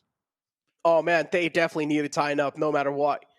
And for Rivals, spotting out rotation of Down One Gaming. Took a couple of shots, but it's fine. No connections being found yet. It seems like next Ruya as well in the front lines, they need to be a little cautious of that team. Because for Rivals as well, they're hurting. They're hurt. They're all the way on 14th place as well. If you talk about one of those teams that really need these points, like no matter what, they really need these points. None of the games in the future, they can't just like let them go. They need each and every single consistent point as possible. And Fenerbahçe seems like this time almost casualty on their side. And guess what? There will be. Logan spots a player out in the open, and he thought he might as well be behind the buggy. A little bit of miss spot there. No, I don't even think that was, I think that was intentional. Blow up that buggy because now you know there's an enemy out there behind the hate bale. They can't move. They can't go anywhere. They are stuck. They are in an open field with no vehicle to work with. So it's really up to Noxbomb and the Duke and Machine to open up this engagement here. Oh, man, here we go. Fenerbahçe. It was more kind of like Infinity try to stop them while they were making a crucial rotation happen, and now Duke and Machine is the man in the clotheslines in the front, making sure no one's going to be overstepping their boundaries. Infinity slowly and steadily trying to get a little bit aggressive over here. Duke and Machine taking a little bit of damage with that nade, but he needs to play things a little safe because he's the only man in the front foot. If he gets taken out, that's going to be a huge problem for Fenerbahçe. Oh, that grenade getting blocked right there. Fenerbahçe, I really, truly believe that since they are at the bottom, that pressure is definitely getting to them. So let's see how they come out on top here if they can. Oh, man. So you mentioned Fenerbahçe as well, that added pressure on their backs, being all the way at the bottom of leaderboards. That's not going to be good, but the nade from Infinity this time connects onto Duke and Machine. Big man falls down. Fenerbahçe, they're going to be sweating after that. Yeah, Noxbomb, full retreat mode right there. So I kind of wanted to touch on this one because we had Duke and Machine and Noxbomb in the front line, and then I noticed that the Duke and Machine was the aggressor, pushed a little further, and Noxbomb popped in their buggy, looked as if they were trying to retreat, but then quickly turned back around because I believe the call was made to take the fight. So a little miscommunication right there, at least from what I can see coming on out from Fenerbahçe. Miscommunication, nerves as well. It's kind of hard, man. Out here on the biggest stage possible. I do understand the panic might just set in, but sometimes you got to hold your nerves with the guns. And Fenerbahçe, somewhere down line, struggling to do so. But Nigma Galaxy realizing the Xavier in the front lines, but still taking things a little slow. As you mentioned, Nigma Galaxy, one of those teams, they don't really go for fights themselves. Instead, they try to play things as safe as possible. And in the final zones, this is where they really start to just take teams down. Dude, talk about the zone. Oh, man, we got a nice shift up there onto the mountain. Yeah, this is a Na'Vi game. It has to be. Looks like Na'Vi, they're going to pull back just a little bit to their drop spot near Hospital and kind of let the rest of the lobby deal with themselves because they're going to be clustering up on that east side of the new circle. As you mentioned, Na'Vi playing this really beautifully.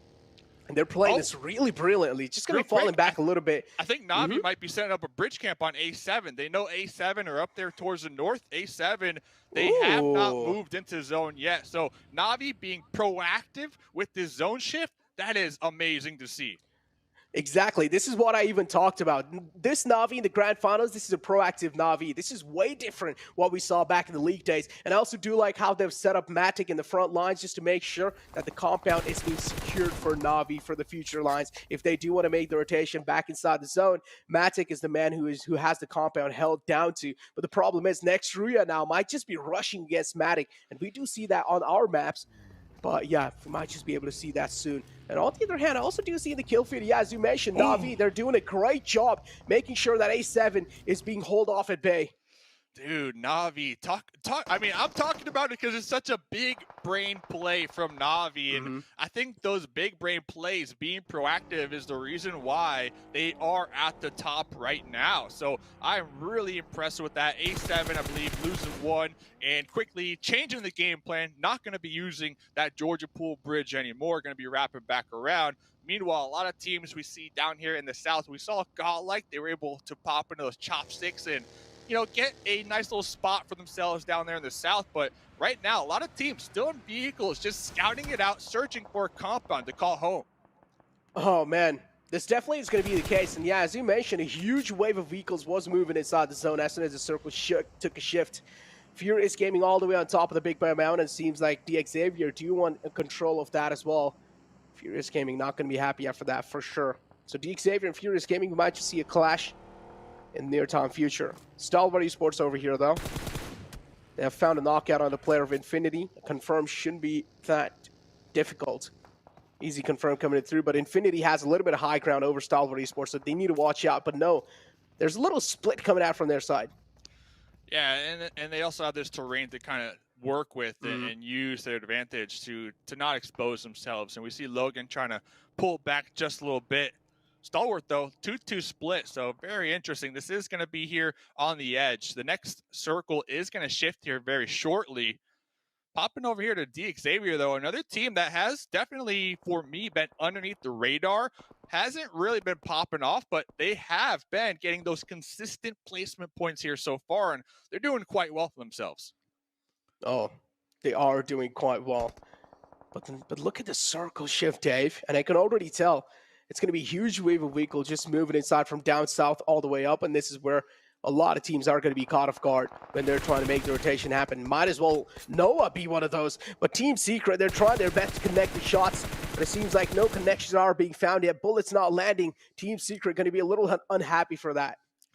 Nova Esports just zooming on by right there. And the game awareness king looking for some additional loot, getting some additional sight lines there in that back seat, scouting it out with the 3-1 split here. And they do have two members of Na'Vi up there on the high ground. I don't think Na'Vi are going to be concentrating on them quite yet because Matic, we saw right there, was knocked down.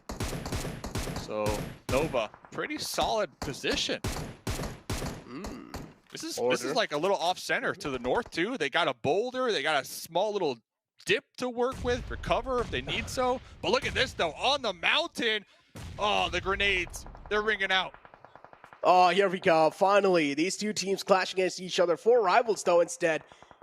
It seems like now it's 4 rivals who wants to go against Furious Gaming, and let's find out who's going to be the one to successfully take charge of this mountain, because it's going to be a huge high ground. If you're able to successfully take control, that's going to mean quite a lot for any of these teams. Furious Gaming, though, they've already found an opening. Man goes down from the side of 4 rivals. That's going to be a little bit of sign of worry for them. They're going for the res as well. I do like the play from their side, but the rest 2 players will need to make sure that they're providing as much as cover as possible. Yeah, Poppy Protro trying to make sure to hold down that off angle too so they can't wrap around and catch them off guard. So Poppy Protro's position is crucial to the defend right now from Furious. And Furious pulling back a little bit behind these boulders, making sure not to get taken out by a grenade. Furious Gaming as well, playing things a little safe. Poppy Protro's position, I think so, has been finally compromised. Action as well, I do see in the kill feed somewhere down the line, taking a dig on Infinity. The fight still continues as Stalwart Esports. They're looking to take some players down for Infinity. Infinity out in the open. They don't have any of their shots. They're being shot at even from the front from Down One Gaming, and from the back it's Stalwart Esports. They're making it hurt. Ooh, yeah. Getting a couple elim points right here. Going to be holding down the South, but pulling right back to this fight. Poppy Protro, look at that. Looking to make a play with the UMP, knocking down one. Now you have to expect the full collapse from Furious to happen right now. Let's see. AKM up close and burst. Oh, no! Got him with the drop shot. Oh, there we go. The trades are there, though. So now it's a one-on-two situation, actually. Trigger's able to get Scream back up on his feet. Trigger still knocked out in the front 4 rivals. Both these teams are going to be equally sweating at this point in time. Trigger knocked out. That's not going to be a good sign for Furious Gaming. 4 rivals able to get all their players back up on their feet. Poppy Poacher all the way in the back. At this point, it's pretty much a gone case for Poppy Poacher. So 4 rivals will need to try and pull off an insane clutch. Scream all the way in the back. Needs to realize he's also taking a lot of damage from the Wall of Death. He is trying his best to move inside, but he's been spotted and he's being hauled off outside the zone and he gets taken out. 4 rivals just play this beautifully, but also a lot of damage being dealt onto themselves. Wow.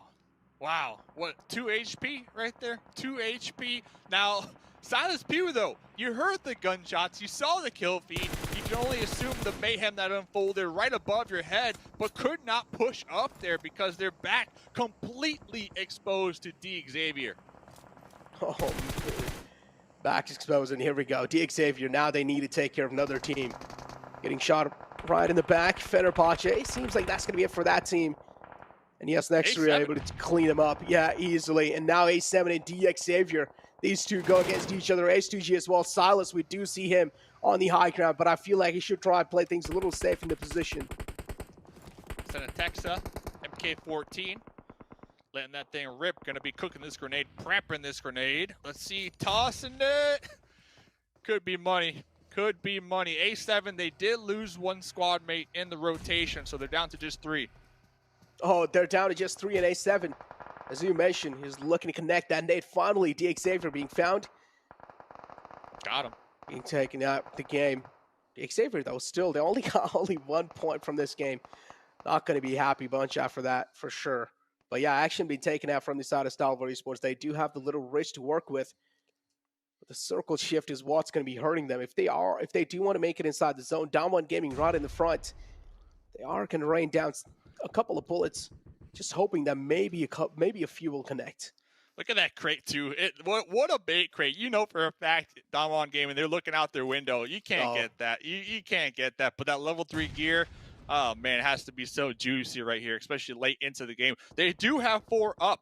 And I was actually talking to the team before today. They said that they want to play better and think faster. So I'm really curious to see what that means here with 4 up. They do have the South. They got 2 little sneaky snakes trying to crawl up right behind them. Play better, think faster. True. 2 snakes to Stalwart Esports. And then you have right next to them Team Secret as well, kind of spread out. I do like it's a 3-1 split coming out from the side of Team Secret. That's a good split, but again, if the circle moves away from them, that's going to be a little problem from Team Secret. Navi on a move. You realize finally the next zone might just be a little difficult to get in. Nova spotting out the rotation of Navi. Did try to take a couple of shots, and Navi and A7. Here we go again. This reminds me of League days. Yeah, come on, King. Let the teams fight. But King out here trying to capitalize on their shack, trying to third party. Let Navi and A7 fight, man. They got a rivalry going back at least a year. But King putting in a lot of work, pretty much putting a stop to the Navi wraparound onto Alpha 7 that they had going on. Oh, man, kind of helping out A7 there unknowingly. Kitsune now the only man left alive in the front. He's so low as well. Doesn't have the HP to support him. Dave. Navi. Tables have turned indeed. Kitsune able to patch himself back up, but that's not going to be enough. Nova, they had a great positioning, but they still need to make it inside the zone. So for them, even for them, things are going to be looking quite dicey in the future. But Navi being eliminated in 10th place. Yeah, I'm looking at 4 rivals too. They need to make up their mind. Do they want to take out A7 beneath them or run downhill, reposition to the next zone that Team Secret are currently holding down out there on that east side? 4 rivals though, they did clutch it out a couple moments ago, but it looks like they might be losing that window of opportunity. As I say that, nice little spray down with the Scar. Oh, come on. These are shots. These are points all day. You need to get these. Oh, got him for sure. There we go. The Winkle Explosion's going to do it. 2 players knocked out. Revo the only man left alive all the way in the back. There's nothing Revo can be able to do. At this point, those 2 knocked out players are gone case. Appy moves out in the open. Has no other choice, but it's King who steals the kill. King is just a thief right now. King is 1,000% the thief here of this game. We see Ord in the front line doing a little hop in, trying to get that intel, cooking that grenade. Rebo just chilling in the back seat. Order said goodbye with that grenade. Order, once again, back-to-back games, dominating. Oh, man, just like Thief in the Night, stealing those kills away. Noah What's going on? They're just dominating, as you mentioned, and Dominant Gaming as well now finally decide to spread out a little bit, decide to step out of that compound because they do realize the KAOS, or as you would like to say, a lot of teams around them have been cleared, and Team Secret, wow, that's a huge knockout. The one-tap dirt nap. Peek me again. That's what they said. Peek me again. I'm really curious. What will Nova do? We see King kind of pushing forward. Health really low. Probably looking for a heal. Order playing that support role. And yes, we have that big boulder kind of blocking the two teams. But Boy, dude, catching a grenade. What? Noah. They're just so precise with those utilities as well. Not just gun skill, man. Even the utilities. They're just absolutely precise. And now Team Secret left with 4 players to work with, including Dominant Gaming. Noah will have to be the one to play things a little safe inside this. They will have to let these two teams fight. I think this might be if they play it well. If they play it well, or I would say Nova can always go for a spoil sport over here. They can, but Nova, they are down to just 2 now. Yes, King has been popping off, and of course, Order. So if there were 2 players that are on fire this game, those are them. But I like Damwon, how they're using a 2-2 split to make sure to cover all angles of this zone. Damwon and Team Secret's 4-4 situation for them too.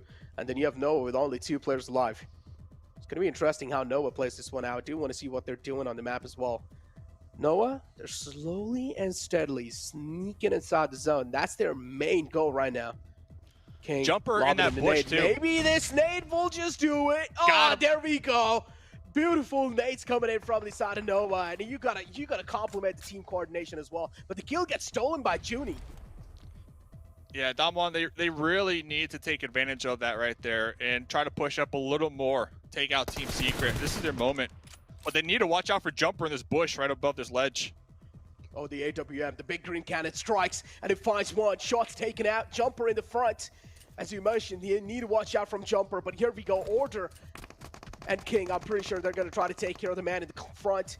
But the problem is, Dominant Gaming, they're not going to let him do so. But Wall of Death as well is doing so much damage onto the man of Team Secret.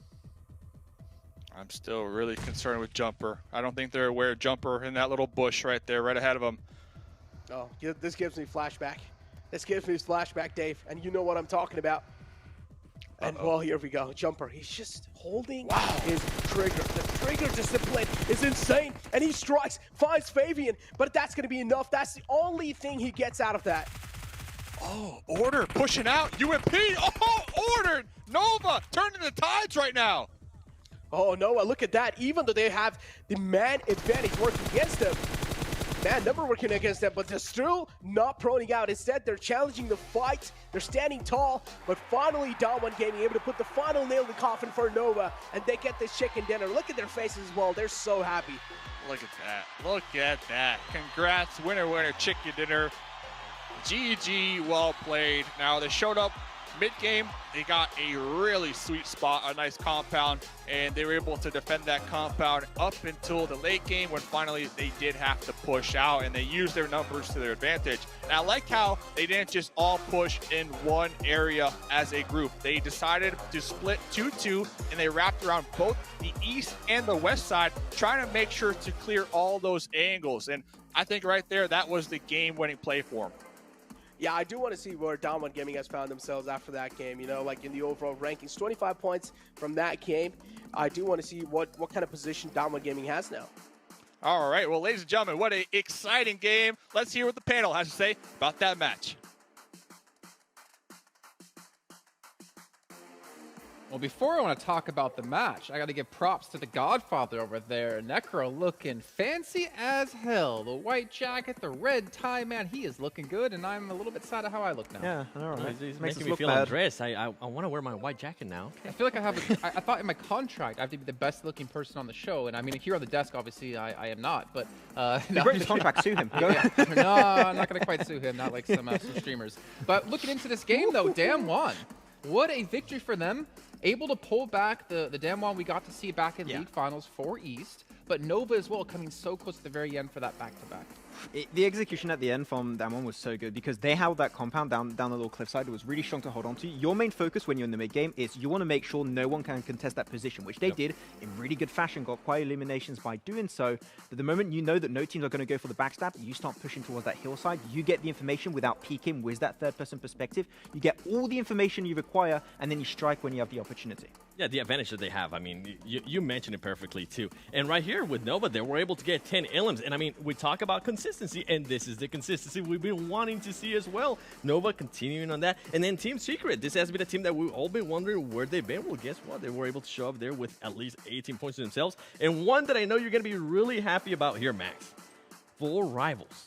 They were able to get 8 elims. They were able to secure good placement points as well. And I think that was really good because we saw them take into some fights. It was still a little bit sloppy. I think the fight I'm mostly concentrating on was against Furious Gaming. They had Furious Gaming on their backs, but we'll talk about that later. I really want to talk positively of 4 rivals, but they're making it really hard for me right now, 7. MVP? He's getting the MVP, though. I can't argue with stats. You know, 7 eliminations from Appy. That's great to see, but it's still the execution takes way too long. If they were able to come out of that fight with 4 players coming down from Everest, they could have had the best entry point in the circle, but unfortunately, it just wasn't meant to be at the end. Yep.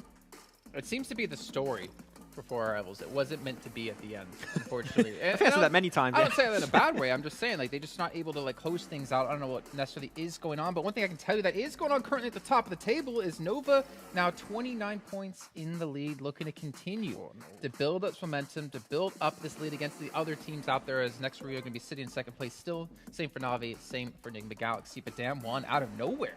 Up to 5th place. And look at their eliminations. This is the funny thing, right? They're 3rd in the limbs overall. And I was saying before at the start of the day, seeing some of the players, like if you look at their average limbs, their average damage, they're actually really high up there, but they've been so quiet.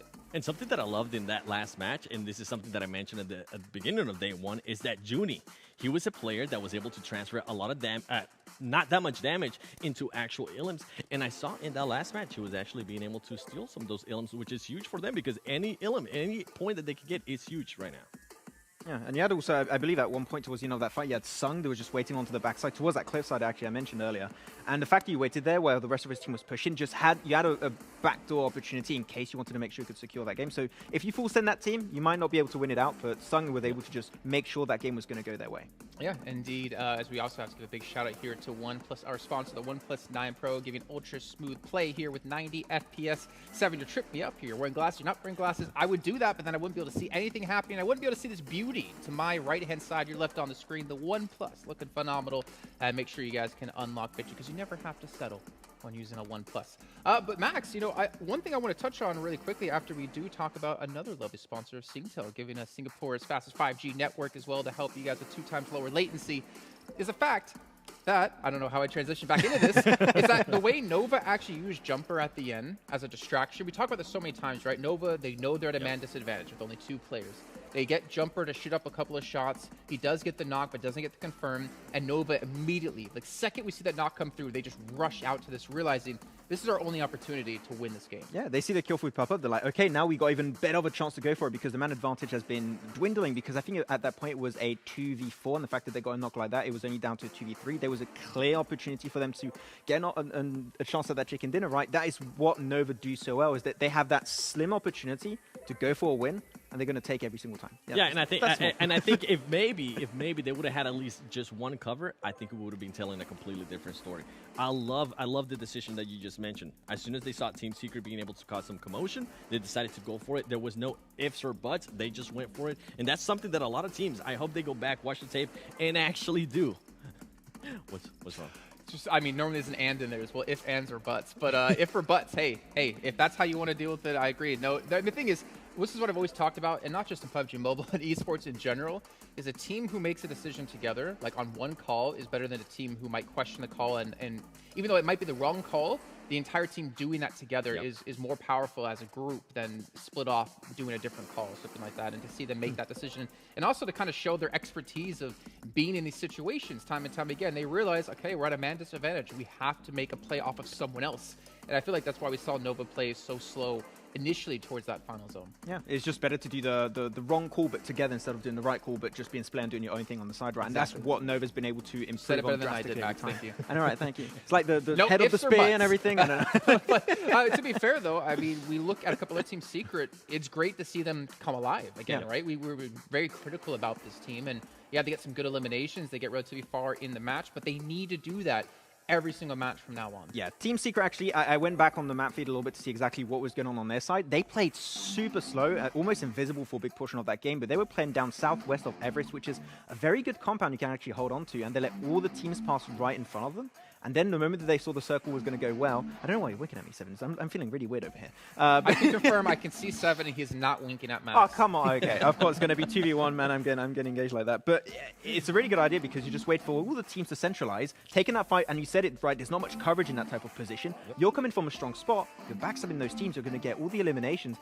Team Secret, this is not something that I usually see them do a lot, but it worked out this time around. Maybe I want to see a little bit more of that type of playstyle. I will love to see a lot more from them, and as we're looking at the recap here from Nova, going back to Team Secret, I mean, yesterday they were able to put up good numbers. They had a third place finish with 9 elims, which is good. And right here, I mean, I'm seeing Nova, and this circle kind of worked out perfect for them, right, Max? They usually land on Gatka.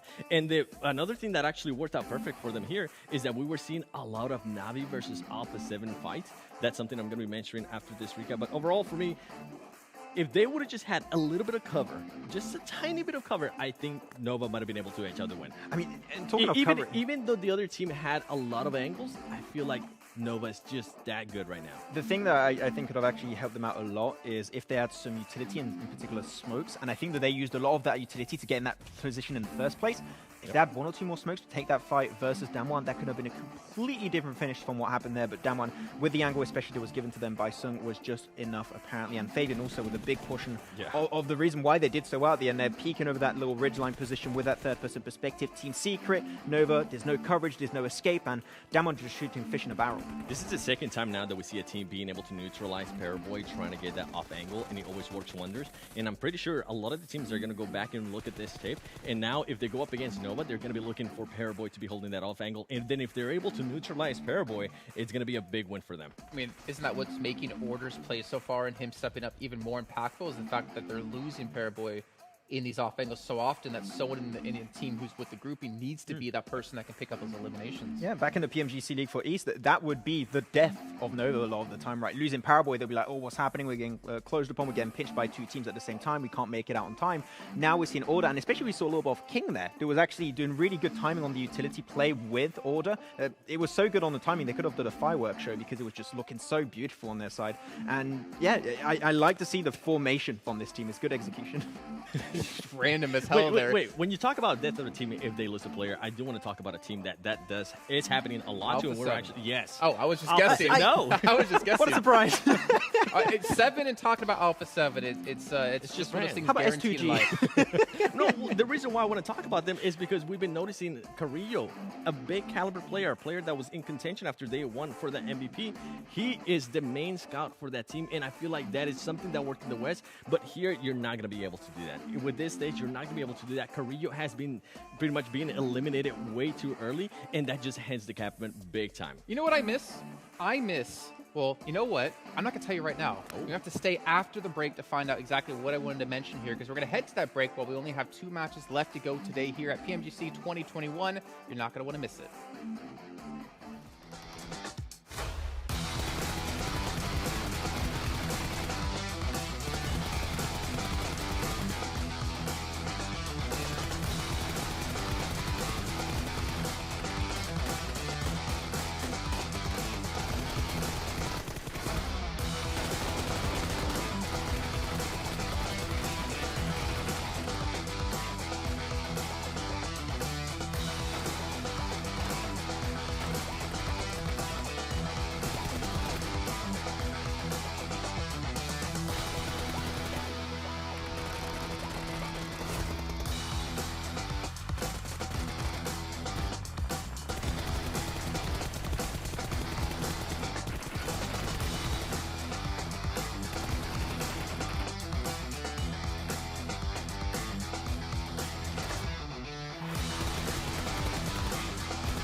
Welcome back, everyone, to PMGC 2021. And I know you at home are like, what was Jason Kaplan going to be talking about here before the break? And I'm going to fill you in with what's going to be right now. Carrillo with Alpha 7. You know what I want to see, 7? What? I want to see the Carrillo who dominated with Loops Esports back in 2020 when we were looking at PMPLs. Loops beating teams out by over 100 points. Loops dominating other teams, taking on Cloud9, winning themselves like $50,000. I want to see that Carrillo of how aggressive, how strong, and how good of a player he was. I want to see that domination out of him once again. I would love to see that too. I think he just had extra motivation in that team, but he'll be able to get it back on this one here. It's gonna be very interesting. I am gonna go back to that scouting. I think it's really hurting them. Them losing Carrillo literally within the first 5 minutes. Circles. Yeah, it's too much. And they were also getting gate kept by Navi, which was actually really predictable. impressive. Because Navi has not been able to do that. Thanks for your points, Max. We finish our sandwiches. But the question, 7, go ahead. Is Carrillo the one deciding to do this for his team, or is his team deciding for, hey, we want you to scout? I feel like if you're going to bring in a player like him into a team, you're going to mold your team around him a bit. Yep. So I feel like, in my opinion, and I could be completely wrong, is that he's the one decided I want to be the one to go scout like that, which, as you're saying, is not the right decision at the moment. Not at this caliber of play. I feel like it's a team thing because they've been working on this and they've been trying to perfect it on the West. But as we were mentioning, on the West and the East, there is a huge discrepancy in regards to skills and certain things that you can get away with the West and certain things that you can get away with the East. Right now, they're truly not being able to get away with that, and they need to be able to readjust to that. We haven't seen it at all, and I mean, I sound like a broken record here, but they cannot afford to lose a player of the likes of Carrillo, especially when you have Revo, which was an MVP at one point for, I believe it was Americas. He hasn't showed up. He's not here. The only person that I've seen showed up is in a Texas, and he's usually not really big and known for fragging. He's a very veteran player. He's one of their IGLs, but right now, they need Korea to step up, and they need him to remove himself from that scouting position. Yeah, I agree. And I think especially on that last game, it's so predictable because you know now that Na'Vi plays Southern George. It's not that big of an issue. Just go for the wraparound towards box or cube, if you want to call it like that. Also, that works perfectly fine. To them to just enter that position towards crates. That is a valuable option, but they're just taking the risk of crossing the bridge. And Carrillo scouting on a bridge position, you can't escape from that. If you're being shot at, there's no escape. So it just makes it really rough for Carrillo. And losing him, what is that, another game today? I think we lost him early on Miramar too. Like, it's just happening too often, and you want to see Carrillo make it to the late game, so Alpha 7 actually has a chance to convert those games in a win. It's hurting one of their major stats, and that is going to be Ilin points. Right now, they're currently sitting at 38 Ilin points, and that's just not the Alpha 7 I'm used to seeing. In comparison, we have GodLike. GodLike currently has 34 Ilin points. If GodLike, let's talk about GodLike a little bit more. If GodLike is able to improve on their placement points, on being able to improve their positioning, which we've been talking about since yesterday, that I could see GodLike possibly passing Alpha 7, which is absolutely crazy to think of. Okay. Well, is GodLike then your team to watch here going into our penultimate match of the day? It's not. I knew it's not, yeah. Well, who's it going to be then, 7? I don't remember. That's a great question. Okay. Well, you know I know who Masters is next Ruya. Okay, Max, what's 7's? Finish my sentence. I don't know. Bluebees. All right. Well, I'll start things off then. I went with actually Dam1. So you did choose next Ruya. I went with Dam1 because... Oh, you remember now? Yeah. Okay, good. Because I was trying to stall for time for you. I'm choosing them because if we want to see Dam1 repeat performance from the East League Finals, they have to maintain the level of play that they're showing. The thing is, they're doing a great job of continuing picking up eliminations, getting damage in, surviving, but they need to maybe just push it that little bit further, right? We saw Nova doing the same thing, being really quiet in the first day of play, and now they've woken up. We need to see Dam1 wake up a little bit more, but credit to them. I didn't expect them to perform this well here in PMGC GrandFinals. Your pick is Alpha 7. Alpha 7. Oh, By the way, Dam1. Damn, son. Let's go. All right. English. I had to get it in. Let's bring it over to our commentators once again, the godfather of Necro and Mustache Dave. Here we go. The second last game of day 2, Dave. And I can already imagine the teams that are on the bottom 4, they're going to be having a lot of pressure on themselves, especially GodLike. If they want to make a comeback happen, this is the game right here. That is, man. And are they talking to you? Is Jason talking to you? I think he's talking to you, man. But I agree with you. GodLike looking for that come up, especially this game, as we got 2 more games to go here today. By the way, Necro, real quick, on those highlights on the desk, I know you talked about it last game. You saw the AWM clutch play from Forrest, but they had a highlight from Forrest's point of view. Dude hit the shot on a team secret enemy who was driving a buggy. Yeah. That was a play. Just cracked out of his mind. I don't know what to say. This man is just absolutely insane. I don't know how he did that. It was just so quick as well, right? I mean, the shot was insane. The big green cannon, we do know what it's capable of. And when you get hit by it, it's just like that little fear, you know, all the time you have. You just never want to peek out. And you know what? We talked about it last game too for Don Juan Gaming. After speaking to a couple of players, they said they want to play better, think faster. And now, after that play with Forrest and the AWM one-tap dirt nap out of a moving buggy, I think I get what they were saying now. I think I understand. Definitely. That was kind of like a statement being made by Don Juan Gaming. But yeah, talking about statements, as I mentioned, second last game of day two. Day two is the day of statements, and GodLike as well. This might just be the final game where they can try their best to make a comeback happen. Miramar game, this is where even the last time they got a little bit of a decent amount of points, and now maybe inside this Miramar game as well, if they get a chicken dinner with kind of a okay-ish amount of elim points, that's gonna be enough for at least GodLike to make it up till like top 9, I guess. A chicken dinner in general for any team that is down there towards the bottom, I think is a huge come up, right? Because a chicken dinner alone gets you 15 points. And looks like Furious, okay, gonna be calling out a little roster swap. So Furious, they've been flexing their roster swaps here so far in this tournament. Team Secret have been flexing those roster swaps, and that's kind of cool. It's kind of cool that you got that 5th member on the bench constantly just staying warmed up, ready to go. And talk about staying warmed up, ready to go, the PMGC 2021 Prestige Scar L gun skin with the new laser effects. It's waiting for you in-game only in the PMGC Premium Crate. Go get it now. That's what the pros are using, the Scar L laser skin. Get it. Look at that. Look at that. Yeah, this is a shot. Yeah, that shot right here. That shot right there.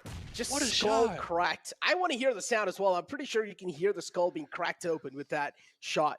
And this nade from Junie as well, man. What a perfect nade onto Nova. But yeah, overall, Nova, even if they didn't really win that previous game, just look at the consistency Nova is having each and every single game. It's like they're just either getting top 2. They're like overall, they're just able to keep themselves so consistent, even when it comes to those elim points and even when it comes to those positioning points. And Nova is just able to do really good in general. Well, let's check out this interview with Fabian actually from Don Juan. I know we're talking about him a lot. 지금 달라진 점이 일단 뭐 운영이 많이 달라졌죠, 기본적으로. 그리고 자신감이 더 많이 생겨갖고 많이 변화할 수 있었던 것 같아요. Wow, what?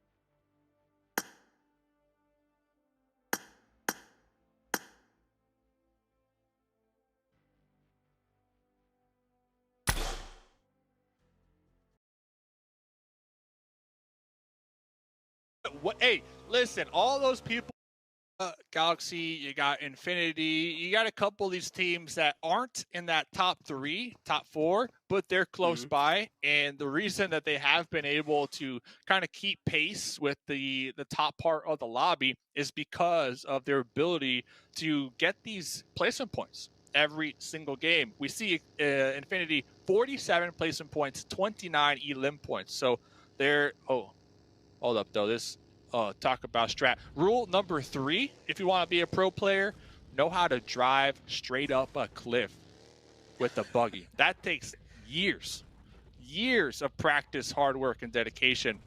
Are we going all the way though? Or is this where we stop? I think you go all the way up that hill. Yeah, the more high ground you get, the better, right? I mean, of course, you'll get a lot of visual info to work with. Yeah. The Spider-Man. Remember, you could go play Spider-Man right now in game 2. So They said, I don't need Spider-Man. I got this buggy. Climb up this hill. No problem. Dude, man, just shoot up those webs, you know, just get yourself on top of the hill. Easy high ground. But yeah, for now, H2G spotting out the presence of 4 rival in the front, and it seems like they have no intentions for now to take any shots. Maybe they're looking for a little bit more comfortable positioning. At least that's what I'm hoping for. But Timber and Kelsey, man, we've seen these two pull off some insane plays in the league days, especially Timber, Dave. I mean, this man was just going crazy in the league days. Yeah, Timber, looking back at the league days, definitely one of the star players, kind of similar to Frozen, right, from Next Ruya, one of those players and there's nothing wrong with that. You got a star player, you got a player that is just on point. Make sure they have the room to move around and do what they got to do. And let's see, though, Timber, let's see, can we get this? I don't like the place where he stopped, please. Oh, this is making me anxious, not gonna lie. Still, he's going for the fight. Gotta give this man. Man's got some nerves to steal without a doubt, but finally gets taken out from the back. That's a huge split from H2G as well. It's 3-1 split. 3 players kind of like a little bit of separated out, sensible split coming out from their side. But 4 rivals, 1 man being sacrificed just like that. He was trying his best to scout it out, but got a little too close to danger. Yeah, not sure about that. 4 rivals we saw last game, they were able to clutch it out and have 1 squad mate alive with 2 HP. And now this game, you got one of your teammates playing the Spider-Man update, crawling up hills. Not sure what this scouting was about here. S2G definitely coming out on top, you know, a little more grouped up together, a little more well-prepared to take that fight. So those shots, they did ring out, and they did alert Stalwart right behind them. Do you see the Pico with the snipes with the bolty? Maybe looking for a nice little shot, little one-tap dirt nap. So hopefully S2G are going to be aware that they can't get ultra aggressive right here and get too thirsty. The reason I'm saying that is because they are pretty much dead center here. So you have to assume there's going to be teams looking at third party you. Oh, man, Pico's just going for those quick shots. We had Timber with the first blood as well. Now, as you mentioned, Timber, one of these star players coming inside H2G. H2G as well doing quite decent, I would say, but still I was expecting a little bit more better performance out of H2G. They're on 11th place right now. And if you talk about games being important, I feel like even for the middle stage, the middle teams that are in the middle of the overall rankings, this game is going to be really important for them. And then the final game, of course, is going to be without a doubt really important. But overall, this game of Miramar, this has to be kind of like things where they will try their best to stabilize. This is how I look at it. All right, I'm looking at it from a region's perspective. You got 3 teams from Turkey in this lobby. You're guaranteed with those odds at least one of your teams from your region gets the top 5, right? To really show what's up with Turkey. And Next Ruya, they are that team right now, definitely carrying that flag into this lobby. So we'll see what S2G and even, you know, Fenerbahçe, yes, they are down there at the bottom. You know, I'm looking at my telescope. Yeah, I can see them. But with that, to me, they're playing with nothing to lose right now. So it's kind of opposite to like the first place team with 133 points. You know, that pressure relieved. And talking about him, Jimmy out here, this is a Team Nova, first place. But at the bottom, I feel like there's not that much pressure either because you need so many points that it's, I don't want to say impossible, but I feel like you should just come in here, play the game that got you here in the first place. Because you have to remember, Necro, oh, man, oh, the kill feed. These are the best teams in the world in PUBG Mobile. So they made it here for a reason. They got the skills. Yeah. It's just the nerves, man. Sometimes they get to you. You know, sometimes you do crack under the pressure. But, yeah, Fenerbahçe, one of those teams, it seems like they are definitely cracking under pressure. And we did see something in the kill feed as well. A man from Infinity. Seems like he accidentally slipped off her. I don't exactly know what happened with that, man. But, yeah, as you mentioned, you have to be one of the best to be over here. These are the top 16 teams in the world, Dave. And we already made a statement coming up till this high, this late in the stage. All they need to do is just try and hold their nerves with the gun. Talking about holding the nerves, look like Touchguard right on the opposite end of this hill. I believe it's going to be Jimmy. Pressed pretty far ahead. Here comes King pulling up for that backline support. And then Order, of course, has a nice little vantage point too. Should be able to spot them if they crest over that hill. But GodLike, Okay, doing a little bit of scouting, a little intel gathering. Looks like they might be setting up for a play here. Godlike, Replay. yeah, as you mentioned. They also do have high ground to work with. See And ya. well, Gotta wear a seatbelt. Gotta wear a seatbelt. so unfortunate. That's so unlucky. I feel kind of bad for Tony right there. But yeah. Shout out to Godlike, the as you observers, by the way. Shout out to them, right? They're the real Dude. MVPs. They are just absolutely savage. They're not going to let any kind of mistake slip by. So teams, they need to be a little bit more careful. You can, it's kind of like a little bit of added pressure as well, right, Dave? Yeah. Any slip up will be caught and will be replayed at least 4 times. Now, on a positive note, they were able to pick them up, so the whole team doing fine. Everybody's up and at them, feeling good. So no need to stress with that. So looks like Nova Esports, they did pull back a little bit towards this church position in the graveyard. S2G on that west side, and it looks like at the same time, GodLike, they were able to acquire. Whoa, we're straight chilling right there. GodLike, they were able to acquire that position that they were scouting out a little earlier on. So GodLike in a solid spot here when I'm looking at the zone and when I'm looking at placement points. As you mentioned, yeah, GodLike definitely are chilling, but the problem is, if any other team who decides to go against GodLike, that's where we do see GodLike kind of struggling. And I do want to see GodLike, I do want GodLike to defend the place they've gotten themselves in. But again, this is where GodLike is actually struggling as well. Maybe this time they're going to be able to get over that struggle and actually reply back to the teams. But yeah, the next circle shifts all the way on the right side. There are already a lot of teams inside the circle. It's pretty much like a team-packed circle. And the rest of the teams that are going to be moving inside the circle, it's going to be a huge wave of vehicles. Oh, can we get the revive? Where are we getting shot from? Right there on the outskirts. I believe we're getting shot from the Affinity all the way out there to the west. So, yeah. So, GodLike, very interesting. The reason I'm following them is because I did like that position they were able to acquire just a moment ago. But with this new circle shift, it looks like they don't like it. And they're actually splitting up a little bit and trying to send it a little more center. Any thoughts about that?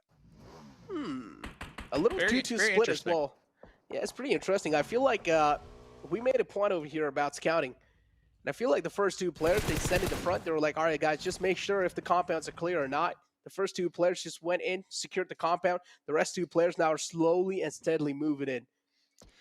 Yeah, we'll keep pace with that. And I'm bringing that up because their last spot was pretty secure, in my opinion. But talking about being secure, Big Malo just driving right through Fenerbahçe, the Duke machine, missing a couple shots here.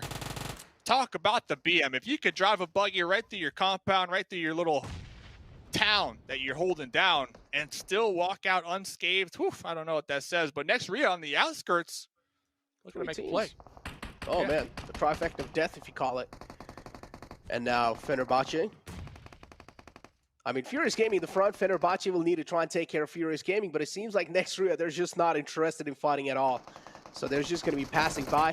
Furious Gaming, on the other hand, they want all the smoke in the world, and they're going to get some. And this time it's Poppy Potro who strikes. No, scratch that, actually. It was Big Milo from the back who gets that kill. And Furious Gaming now looking to take down the final man, looking to put the final nail in the coffin. Fenerbahçe, they need to be extra careful. There comes the nade, but he's able to move back to safety in the nick of time. But Rebellion, now he has to take care of a lot of things.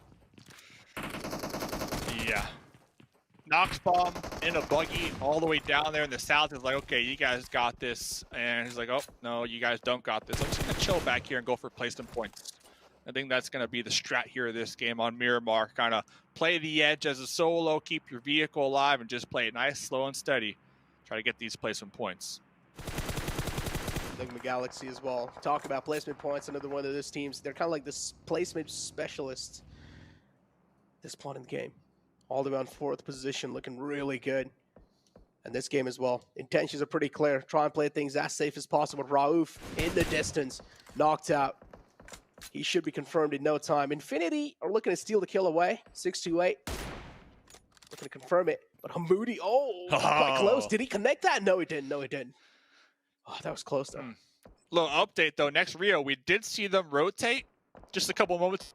They lost 3 teammates. So next zone does pop up. Okay, so the rotate, the new position that GodLike were able to acquire paying off big time. I like it too because you got Nova down to the south, and there's a main road that a couple teams they might actually utilize to kind of drive through, maybe YOLO send it to this new circle. Because I'm looking at the west side, I'm counting like 4 to 5 different teams that need to reposition now. So GodLike and Nova can kind of work in tandem and really play gatekeepers to all those squads trying to make their way into this new circle. But if you talk about team having the prime positioning, it has to be the Xavier. All 4 players alive right in the center of the zone as well. A7 looking pretty decent, but the problem is there is a little road dividing the circle into 2 halves. And the half as well is not equally divided. So the problem is if the circle shifts away from A7 on the left side, this is where troubles is going to start knocking A7's door. Let's see, Furious Gaming, they're going to be forced to defend. Scream going to be opening up a couple shots on the truck, trying to get the vehicle explosion. Going for that reload. Not able to get behind the cover in time. Oh, but he finds one though. As we mentioned, the trade is there instantly. Infinity down 2 men. Furious Gaming looking to inflict a little bit of more pain, without a doubt. Those 30 bullets of pain being felt by the signature in 416. But triggers it over here with the Scar. Tony always playing that off angle too. You got to keep tabs on Tony. Always playing that off angle, looking for that sneaky angle. But over here, Nova just running across the open terrain. Paraboy, Molly in hand, /M249. Okay, King, looking to make some plays. A King, though, just saving the day for Nova. Even though Jimmy was knocked out, but King on the left side, just saving the day for his team. Nova, I felt like that was it. I felt like days for Nova were numbered in that previous game, but finally they were able to make it out alive in Viscous. But yeah, for now, Infinity on the move as well. Went through quite a lot in the past, so now they do not want to deal with anything else. So they're just going to be maintaining that social distancing. Trying to see, can Nova pick up Jimmy? Because if so, you got Paraboy and Jimmy both with the M249, the light machine gun, and I wouldn't want to run into that team. Let's just say that, especially on Miramar with so much open terrain for you to just kind of drive by. An M249 is the perfect weapon to kind of get those vehicle explosions. As you mentioned, yeah, M249 with just a huge magazine in the gun. But now over here we have H2G charging up a Nova. I don't know if this is a good idea or not. Kelsey being found in here because the M249, the bullets just never stop raining. I love it when we talk about something and then a moment later, boom, right there on the screen. Let's see though, Order. Can Order get the defense because King is down? Timber, Rip7 going to be working together as a unit, as a duo, trying to capitalize on this, trying to get some limb points. Oh, the grenade on the Jimmy. Oh, there we go. The nades from the side of H2G. H2G looking to prove Nova unparalleled. Timber making the push happen on the left. Order's position still not known. Or maybe it is now. Timber being found. A huge knockout from Order. But guess what? This time it's Nova. Proving H2G unparalleled. H2G knocked out the game. Order. Order is just dominating here today, man. Was receiving some shots after that. The third party from out there in the distance did pop a smoke. Going to be popping another one. Might be able to pick up Jimmy just in time. 7 limb points for Nova Esports right now. Wow. Oh, man, they're just going all in. Guns blazing. They just don't care at this point. They just want those kills. They're out for blood. They're hungry. They are staying hungry, and they're ready to devour. Infinity on the left side as well. I'm seeing, even though they don't really have the man number to work with, they're still trying their best to get a couple of kills before they get taken out of the game. So, gotta say, a valiant effort from their side. Still super impressed with Nova Esports. They were able to get the pickup. Now they did pop over into that. Ooh, we'll get back to that, into that bike. They're going to be repositioning, but Damon over here laying down a lot of fire on 4 rivals. Damon Gaming having a clear high ground, a little bit of advantage as well, but no, the problem is the Wall of Death is moving in. 4 rivals trying their best to take a full advantage of that situation, but Damon Gaming are just a little too good in these situations. 4 is knocked out, but Sung is the man who's not going to let a fallen man behind. Who's that? Who's that showing up? Who's knocking at the door, Damon?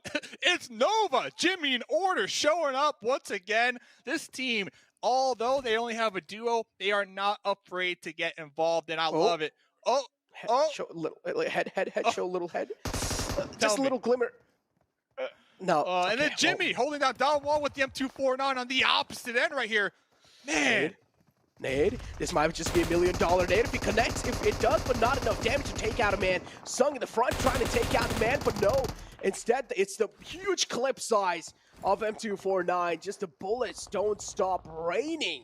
But Diamond Gaming able to try things out and able to take out Jimmy. This leaves Order all by his lonesome. And Order as well now trying to play things a little safe. Instead, going for those placement points. I feel like Order was possibly sent into that shack where they knew there was going to be an enemy there. Driving right past it. Now Don Juan going to be popping up, trying to get these grenades. That little window. Kudor popping out with the UMP, saying, "This is my shack." Done. Oh, they didn't get the push in. Kudor, next Ruya, still alive. Xavier saving the day for next Ruya. Oh my God. He doesn't realize how lucky he is right now. Kudor, barely survives that. Yeah, still gotta give props to that man. Even though he was a solo survivor, he was doing a great job holding that shack down, making sure he wasn't really being taken out that easily.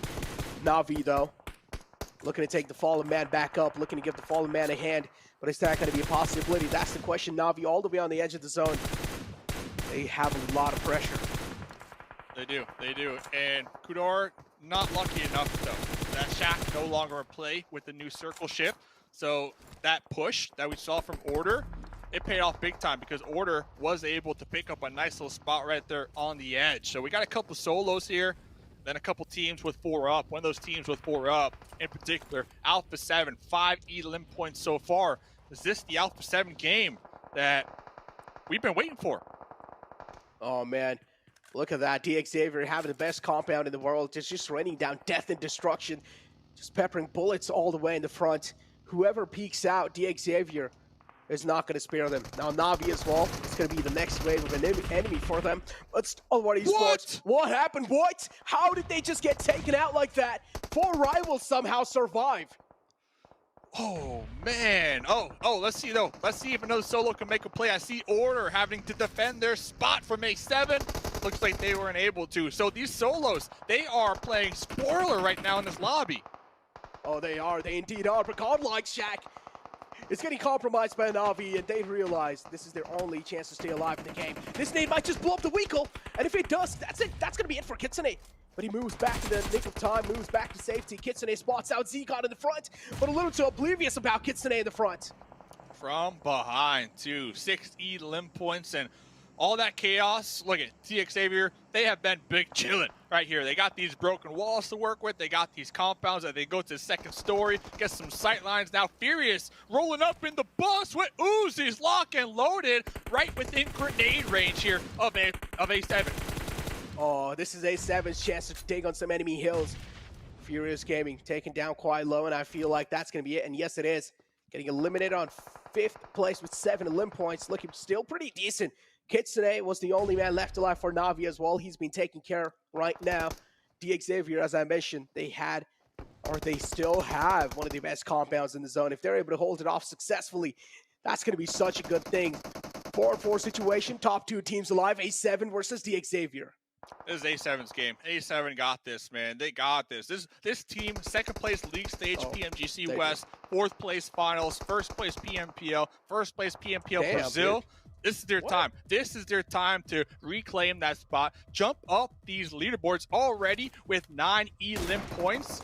Carrillo, Senatexa, Mafioso, some of the best players from the West. Oh, every single player in this team is just one of the best players out there.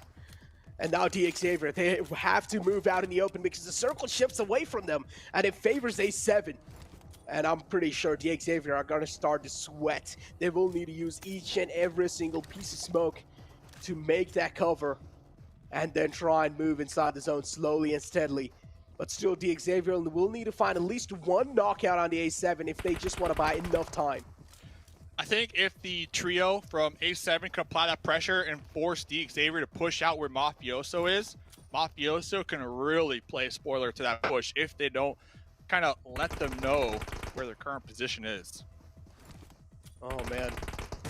Yeah, Mafioso's angle is huge, though. That's my point. Yeah, it's a huge angle. Mafioso's angle, and he should make sure that his position is not being compromised as well. Mafioso still, I'm pretty sure Mafioso's position is known or not. I don't exactly know. But yeah, Mafioso is trying his best to play it, like, things as safe as possible. But here comes the push, and as you mentioned, yeah, Mafioso trying his best to spoil this push. Not only that, Mafioso can get so much intel from that little baby hill. Relay that back, and here comes the beginning of the engagement. Lamborghini down. Oh, Lamborghini down, a huge force knockout to open a lot of things up. Another man taken down quite low as well. Duck barely survives on a sliver of health. And he's prone down. He's a little snake in the map of Miramar. Deserty snake. But yeah, he's 7. They're just playing this so safe, and they're playing this perfectly. They have this Rich to work with. They have the zone favoring them as well. The Xavier, they're hurt. Exactly. A7 playing this one nice and slow. They have the zone to work with. They can taste the chicken dinner. It's within their grasp. They don't want to let this one, they don't want to throw it. D Xavier, they have this bus to work with. That cover, looks like a Molly going to get tossed out. Revo, though, was knocked out. Oh, no. D Xavier, we're burning alive over here. We are burning to a crisp. Oh, here we go. Man falls on top of the flames. Now it's all down to Frankie. He's taking a lot of bullets. It's just complete destruction being rained down onto Frankie. So many bullets to handle. And now Duck trying his best to work as a meat shield for Frankie, but not enough. Frankie barely survives, though, still on a sliver of health. Has this little dip to work with. But again, his position's compromised. All these sides of A7 are locked onto Frankie. There's no way he's going to be able to make it out alive, but still he finds one. Frankie is just putting in the work right now. Senatexa going for a reset revive. Rebo popping his boost. Frankie, it's up to you. Can Frankie clutch it out? Oh, no. No. Out in the open, taking a lot of shots. And he up A7. They just clean it up and proving D Xavier unparalleled. Hats off to Frankie, though. I'm not gonna lie. Frankie was putting in some work. Frankie was getting these knocks.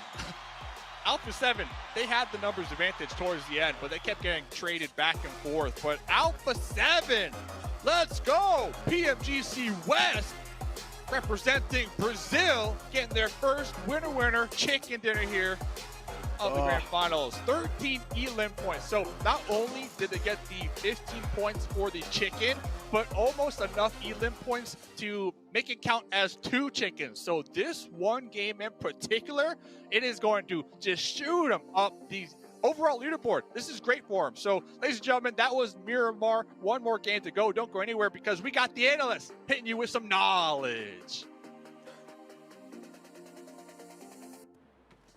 Well, I will tell you this, we're not going to hit you with it because that can be illegal and we could be sued, but we're going to drop some knowledge bombs on you, which is also probably illegal if we drop bombs on you. But either way, Alpha 7, let's talk about them. I don't know where I'm going with this, but I don't have to know where I'm going with this because I have these 2 lovely gentlemen to my side with Maxwell and the 7 Rules Gaming, as we're going to be talking. You know what? I'll take it. Okay. Yeah, Max, let's just let 7 talk about this for the next 5 minutes. Go ahead, 7. Hold on, I'm waiting for the shot. Alpha 7, baby. Alpha 7. We've been talking about it. We were talking about Carrillo. He was scouting way too far away from his team, and I felt like they were a lot more compact, and this style works a lot more perfect for them. It's getting choked up. I was getting really emotional. I was just so excited for them. I was just so excited. I see? Although one thing I didn't like is I didn't like that ending. I feel like Mafioso should have been able to at least knock a lot more players.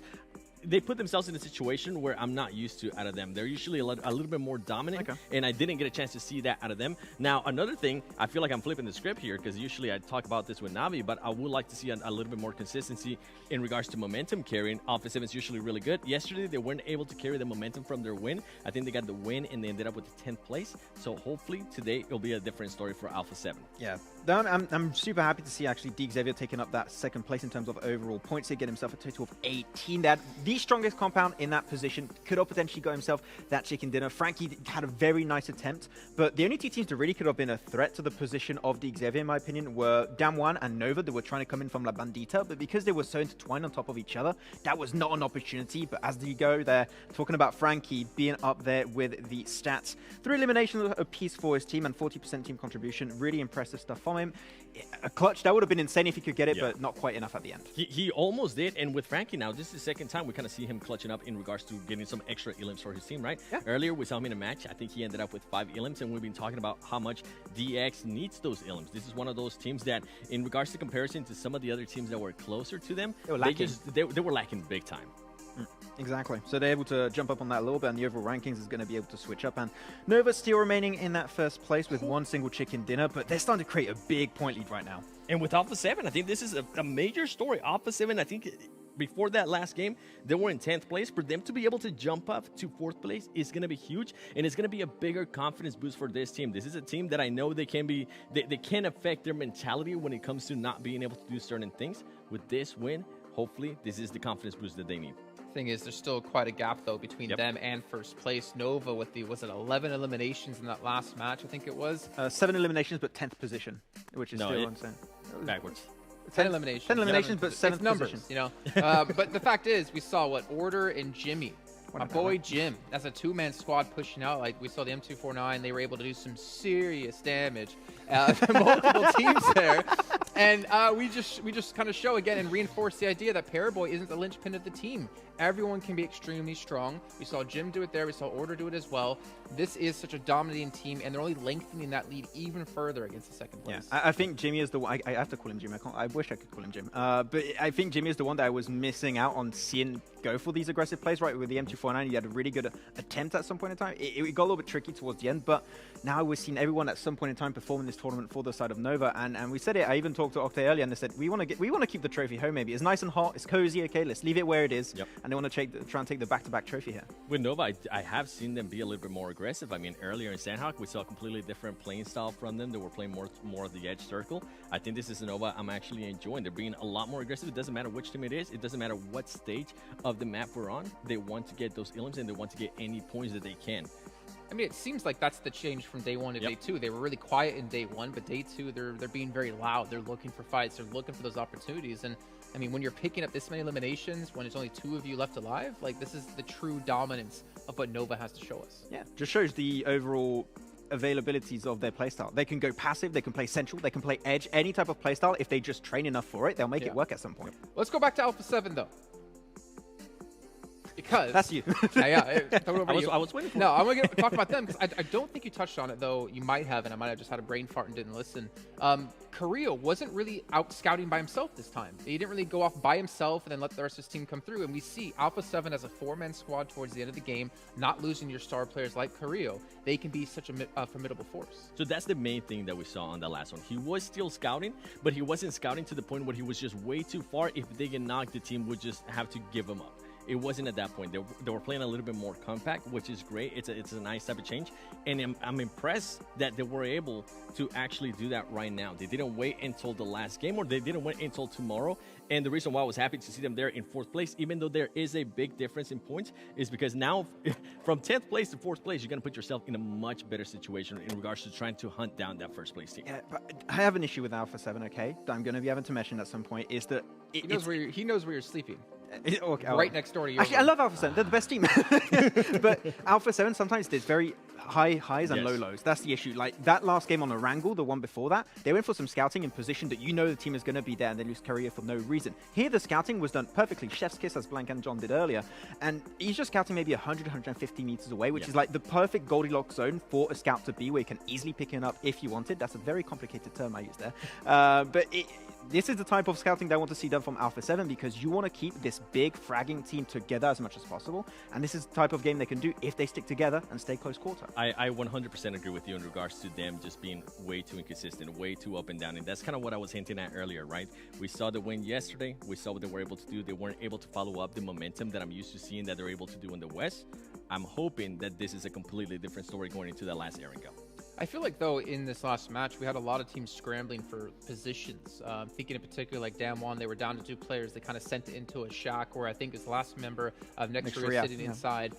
We saw something similar happen with Stalwart Esports. They ran into Pinburu, if I'm not mistaken, who ended up dying to him. Like, there was a lot of like last second, oh, we need to just get into the zone. Let's just send it to a position and hope no one's there. And a lot of the teams that got into the zone early were able to capitalize off that. That's the main issue, I would say, with these circles, right, Seven, is do you have so little position to play from? Only thing you have is those gitoons, you know, very famous gitoons to play from, where you got to try and take those positions. It's the French word for shack. You were not on East, okay? Sorry, can we bring you in here and move him to the French? There's only one French word I don't know, and I'm not allowed to say it. Merci. I told him it took a little time, but you got so many positions that are really hard to play, right? You want to try and play edge and just play on those positions if possible, and you just full send it. But yeah, I'll do French lessons. Okay, I'll teach you more if you want. Okay, I'm down. Okay, well he can teach you Spanish lessons. Ooh. And then I'll just his Spanish is actually pretty good. I was going to say though, on that push with tengo un gato en mis pantalones. That is my high school Spanish right there. And my German is pretty much exactly the same, but go ahead, Seven. I was going to say with that one, I mean, I feel like what they had in mind with that push towards next Ruya, it was the right idea. It didn't work out. Cooter was actually able to clutch up big time for him. We always talk about Frozen. It wasn't Frozen. It was a different player, which is good. And they did end up getting third party by DX, which, I mean, overall, I'm a little bit happy with what I saw in regards to next Ruya. A different player besides Frozen being able to step up and at least try to get some extra Elam points or some extra placement points. See, I'm gonna contradict you a bit in the terms of only minorly, right? He does get one knock in that fight when Demwa do roll up against him, but I believe it was someone else. I think it was Order actually come in to get the other knock to save him, and then Order immediately gets another knock onto Penburu, if I'm not mistaken, of 4 rivals. I feel like for next Ruya, the second Frozen goes down, I feel like they're okay. We got to play for placements.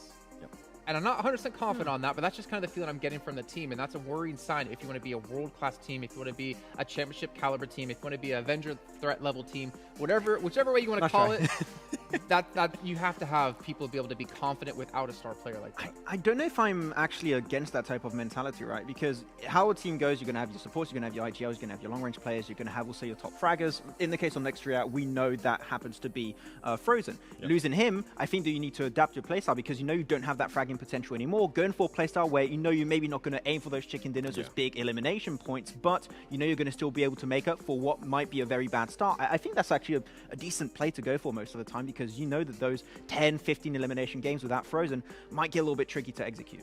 I just don't want them to rely on Frozen so much, and I think that's not the way PUBG Mobile's played this day and age, right? Yeah, that's the main thing. I mean, we talk about Nova so much. We say how much they were relying on Paraboy before. Guess what? They don't really have to rely on Paraboy anymore. And with Frozen and next Ruya right now, and I said it at the beginning of the day, right now I feel like they're just relying on Frozen way too much, and it's hurting them big time. Can we say the same thing about Alpha 7 to some extent with Korea then? Yes, 100%. I mean, it is unfortunate for some teams, but the fact is, even if Frozen is the only standout player for the team, next Ruya are still sitting top 4 here. They're still sitting in so much money, and they are doing it in their first big global event as well. So it's even more impressive to see that. Again, gets me more excited going forward into the future. And speaking of the future, we have a recap coming up here for Alpha 7, obviously how they made their way around the map. And I definitely want to keep a close eye on Carrillo here, just to see his transitions and how he was scouting, in particular staying in that Goldilocks zone, as Max talked about. Yeah, that's the main thing that we're going to be looking at here. Just obviously, they're going to do their split right off the bat, right? let me put on my glasses here real quick. La Cobreria. But then, as you can see there, Carrillo, early on, right? He's still doing that long scout, but then they were able to readjust their max towards the end. Now they're staying a lot more compact. Usually, you don't really see this compact out of it Alpha 7. You see like him go out as like a little tentacle just to gather information, and the rest of the team comes with like right after in the beginning. And I'm wondering if you're gonna see it more just stick together as a grouping. Squid Game, yes, they're playing it right now. But exactly, we're talking about how close they're playing. Red light, stop. Green light, they're holding it.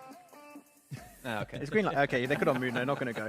But yeah, exactly. And phase 1 is the moment where you can actually go for these elongated, scouts most of the time. So that's okay for Carrillo to do so. But when you get towards that late game, they know exactly how the terrain plays. And we talked about it with this type of finish. It's all you play in the strong compound, which Xavier had the only strong compound remaining. Or you play edge, which is what was happening for, I believe, Furious Gaming. And that's also what was happening for the side of Alpha 7 when they decided to try and cross that road. Because your play for them, in their mind, is we want to eliminate as many players as possible that are going to be in the center circle before going and making that cross happen. Because if you do make those numbers go down, that cross is going to be so much easier, 7. And right here, look at this rotation. They're all together. This is the Alpha 7 that I'm used to seeing. With not Korea being too far away, everybody just pushing together, everybody working together. I mean, for the longest time, we talk about S2E, how well they work together. Well, guess what? Right now, that kind of playing style has worked for Alpha 7. And here, you don't see them getting too separated. On the, I was going to contradict you a little bit there on the early stages. I feel like it has backfired to them. Sending out Carrillo early on, especially in the last Erangel, it backfired with Navi. So I'm hoping they will still be able to adjust that. And right here, I was really hoping Mafioso will be able to do a little bit more damage. I feel like it was too soon to give out his where he was. Yeah, they didn't actually fully set the trap. I feel like if he would have waited a little bit longer, if he would have been a little bit more patient, he might have been able to set that trap.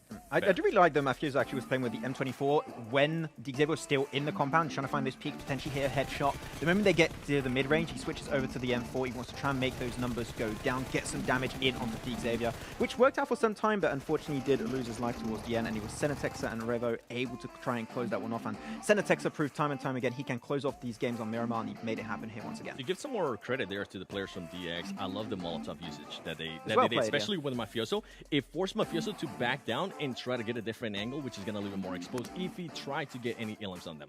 You know what I'm a little bit sad, though, about, and I mentioned this before, about missing seeing Carrillo be as dominant as he was back in loops, but I'm also missing that, all right, we knocked one player, it's full send into him kind of style. Because that's what defined loops for me back then, and we see them get a knock, right? They have the advantage. They have a 4-on-3 or a 4-on-2 if I'm not mistaken, or maybe a 3-on-2, and they still restrain themselves. And obviously that might just be them growing and maturing as a team, but I still miss that style of, okay, we got one person down, let's just full send it, let's just wipe them out and overwhelm them, because that brute force that teams can show you really gets in your head and messes with you. But you guys, we are going to be heading to a break yet again. We do have our last match coming up in just a few moments' time, though, so don't go anywhere. We're going to find out who will come out on top at the end of day 2 shortly.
I saw the first light, the first steps.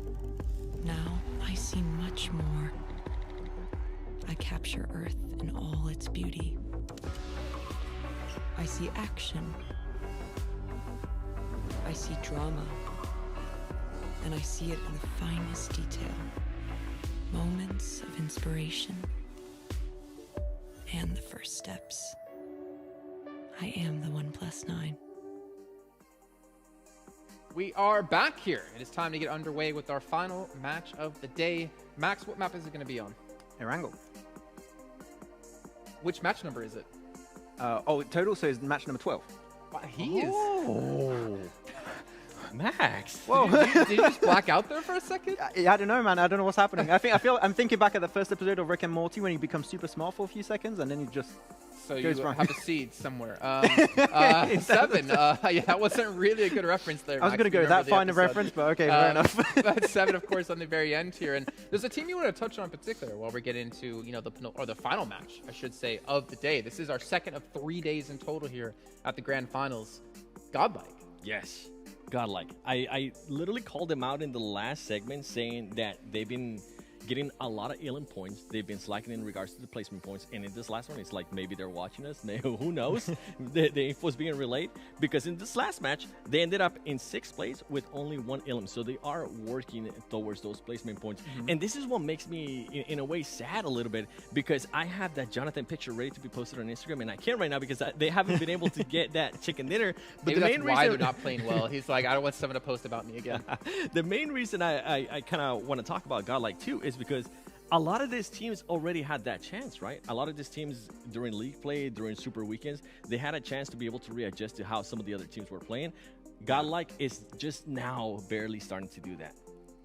I have to agree with GodLike. There's so many things to work on actually for them, but we see how they can actually win those fights so easily, right? I'm thinking back on that Miramar game where they were breached upon, I believe, by next Ruya. They took that 4v4 so well, but it's just the setup. They are missing out on setting up those fights. If they can work on that in particular, they could go the entire way. They could be on that first page potentially at the start of tomorrow, but it's just taking too long. The eliminations are great, but those placement points are definitely necessary and a big portion of the overall points to try and aim for the top potentially. At this point, I think it's too much if we ask them to try to be champions, right? I think a win, especially for India in general as a region, if this team somehow is able to finish within the top 10, I think that should be a win for them. That should be obviously their goal should be as a champion, but where they're currently sitting with the improvements, with the disadvantages that they have had, a top 10 would be huge for this team. Yeah, completely agree. I mean, expecting them to get top 3 or even first places, even going into the event is a lot to ask. It's tough asking.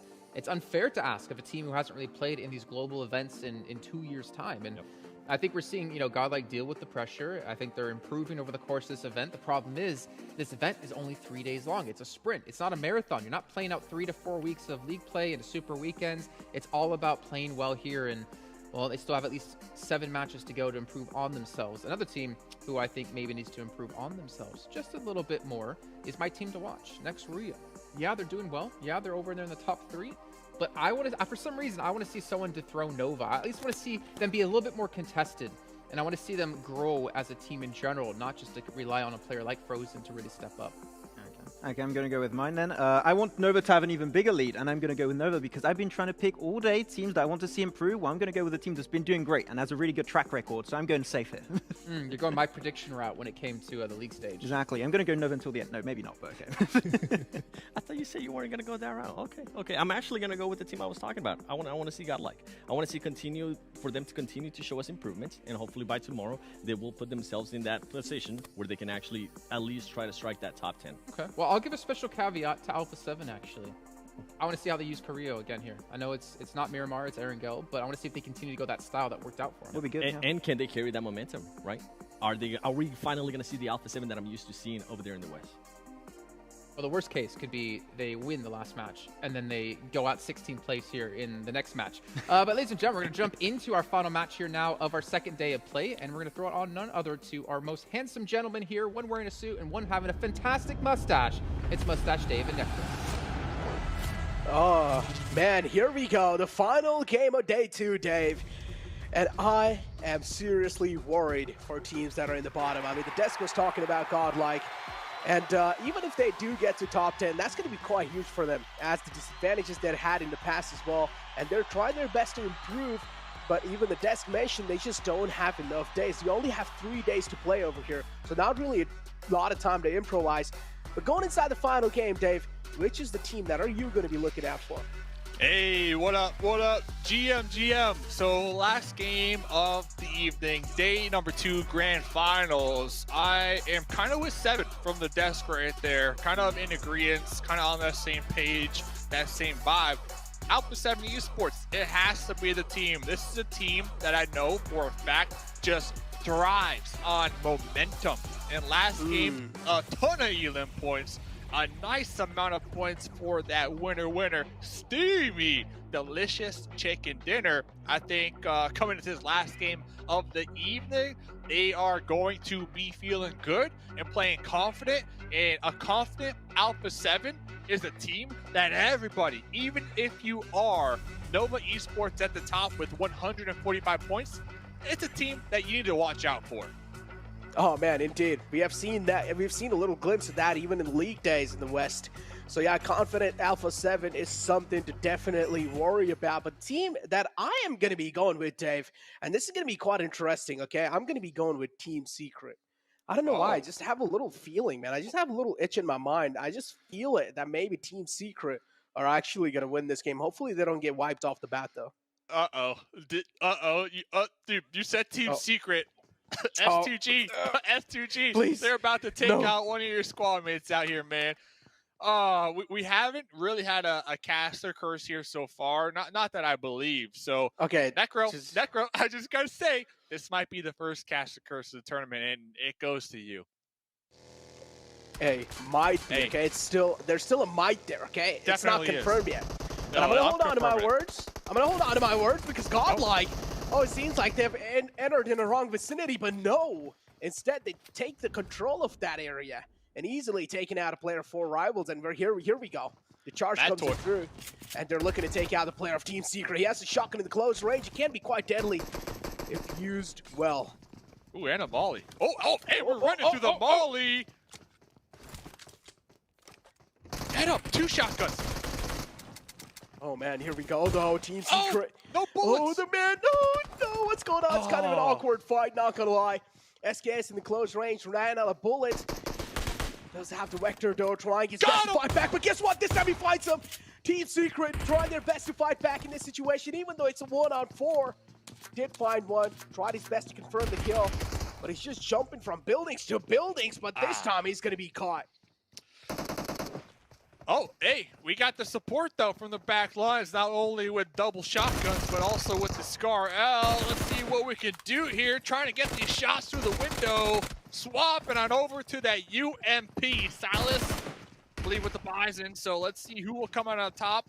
Fredo trying to secure their teammate Mad Toy from getting flushed.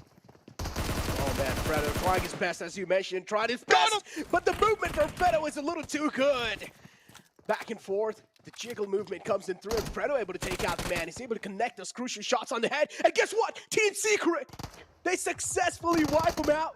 And that's a flawless squad wipe. And this time it seems like Nigma Galaxy as well. They're ripping Noah apart. Wow. Actually, just got 1 kill. Cast a curse, not confirmed. If anything, the opposite right there. So Necro is the dude. If you want your team to win next game, hey, slide into them DMs and talking about them DMs to the GMs. PMGC Scar L skin only in the PMGC premium crate. Go get it now. Get them laser pew pew effects right there. So going back to that fight real quick in Severny, Matoy, I think this was what happened. Matoy held down the enemies, gave them all the jukes, all the jives, used a lot of their time, right? They were all tunnel vision on, let's take out Matoy. Let's take out this one player with the double shotguns. Let's get him.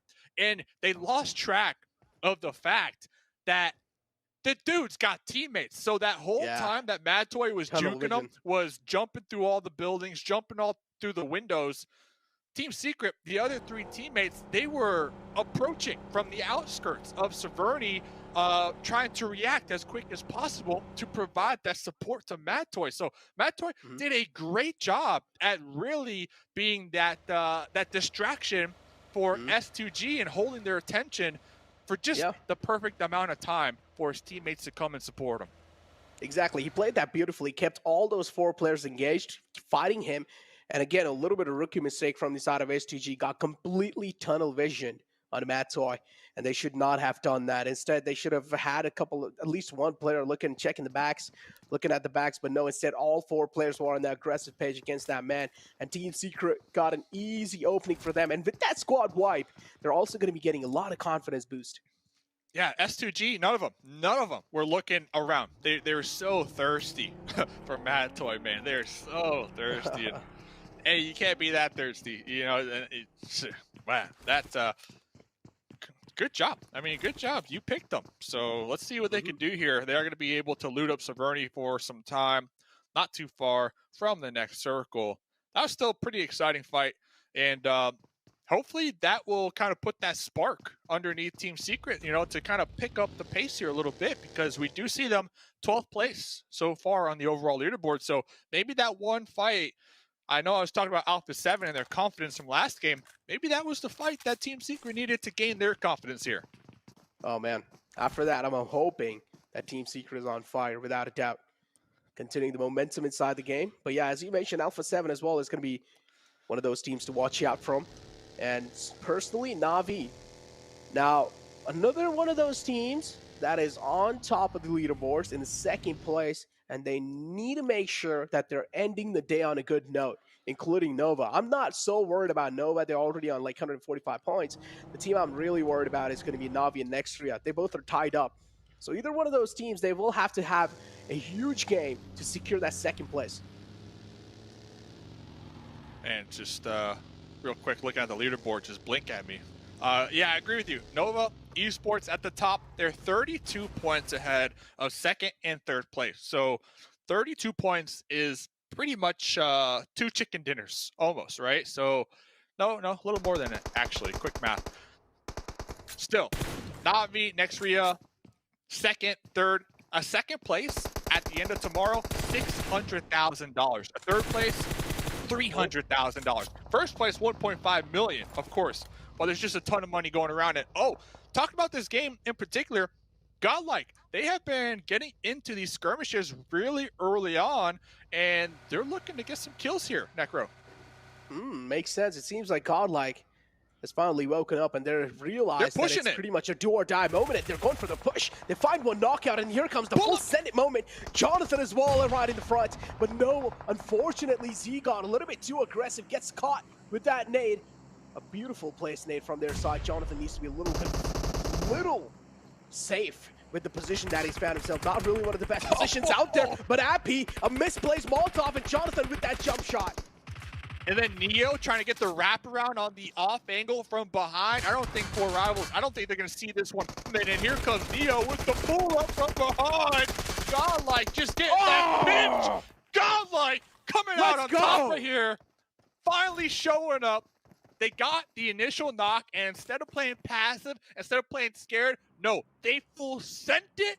And this is the GodLike that I can recall from BGIS. They're here. Is this their moment to shine? It is. Just play free. Just have no pressure on your pack.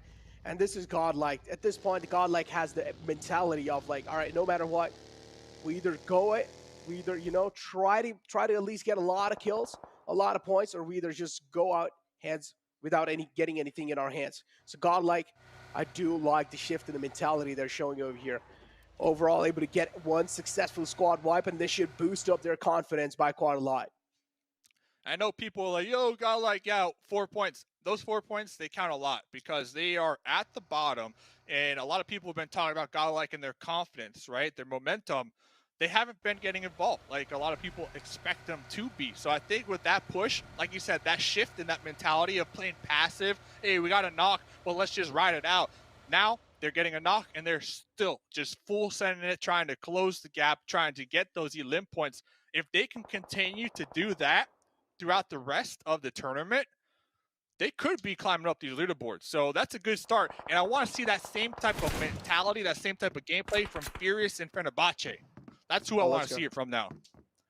GodLike, send it on DXavier, question mark? I'm pretty sure they're not going to do it, unless if they find a knockout. If they find a knock, yeah, sure. Have to. If they find an initial knock, they will do it. If they don't, then they're just going to try and play things a little safe and a little cautiously. But yeah, 628, realizing a team in the front. It's going to be Stalwart Esports. They've already found the opening on the Scry. Scry a little bit separated out from the rest of the pack. Kill should be confirmed. And it's Stalwart Esports. Miscommunication or what? You know what I want to see there? I want to see the pan or the punch out. We haven't really seen that here so far. The pan or the punch out. That's when you know things are getting spicy. And I know for a fact that tomorrow, usually on the last day, that these players, they get extra spicy, extra crispy, and you start to see those pans and those punch outs. So looking forward to that. But yeah, S2G, 4 rivals, 2 teams already taking out this game.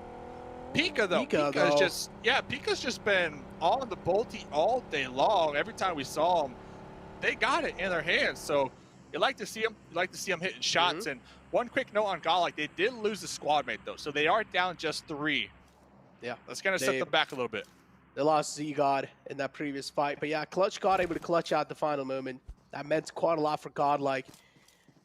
And overall, yeah, Pika on that bolt action, making a lot of work happen. Yeah, she's been doing that all day, and he's able to crack some skulls open as well. I do want to see those replays, without a doubt.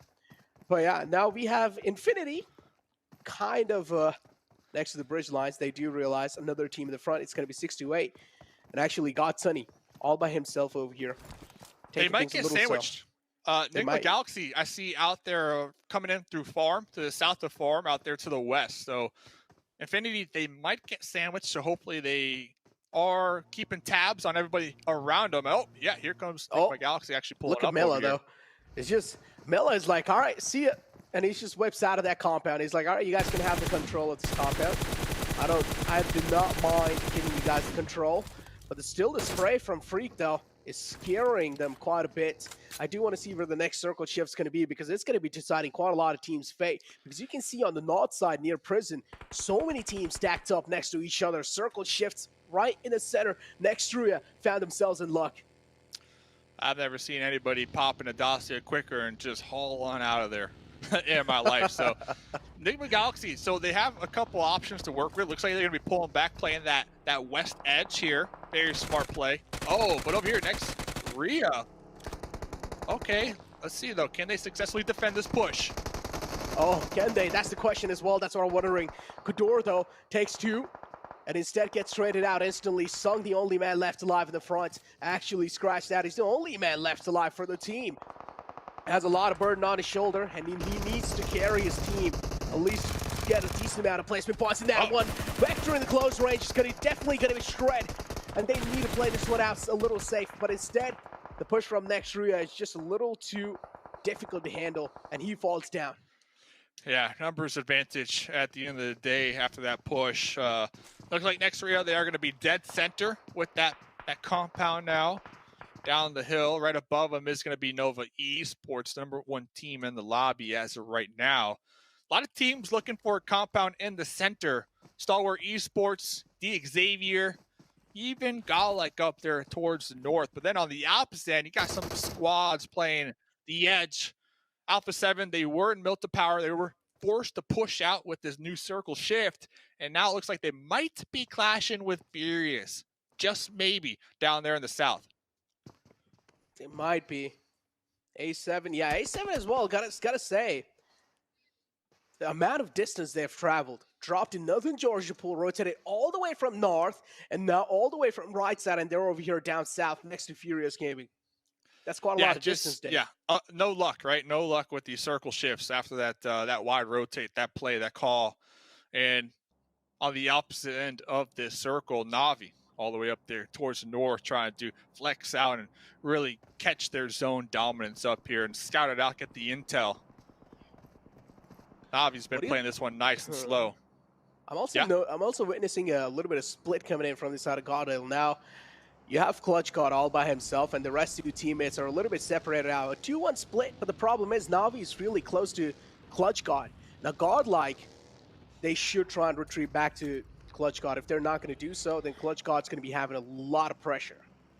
Yeah, if Tixie recognizes that Clutch God might be alone, all it takes is Matic and Tixie to kind of push up a little bit and take them out. But we'll see. Next circle is going to pop here, so I believe Clutch God just kind of holding that spot down just in case the next circle does pop on them. Their teammates have somewhere that they know for a fact is safe. strategy that we've seen played here a lot from a lot of these top teams, especially early game. But next zone goes up. So Alpha 7, they didn't catch any luck last zone, but now in a prime position to gatekeep Furious Gaming. Oh, in a prime positioning for sure.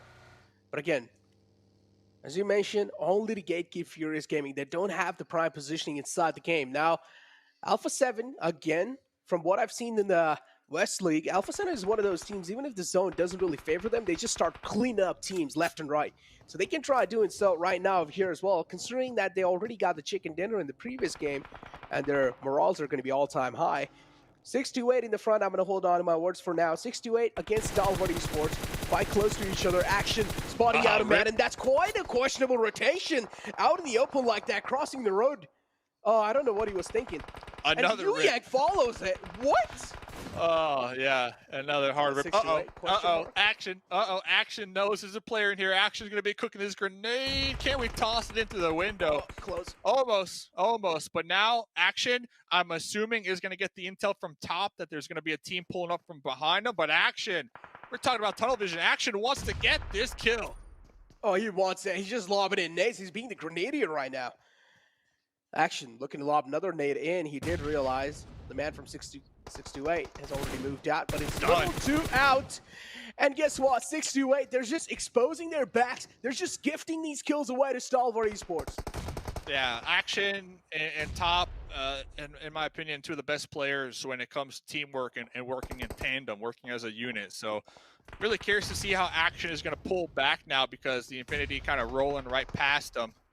We'll see if they don't get caught out here on their lonesome because we have a ton of teams right now just in the heart of Milta on the edge of the South Circle. I mean, look at this. This is beautiful to me, but I can only imagine the stress levels right now if you are a player in that city. Oh, man. The stress levels are going to be all-time high, especially the Circle now moving out kind of like away from Milta. How do you exit the city?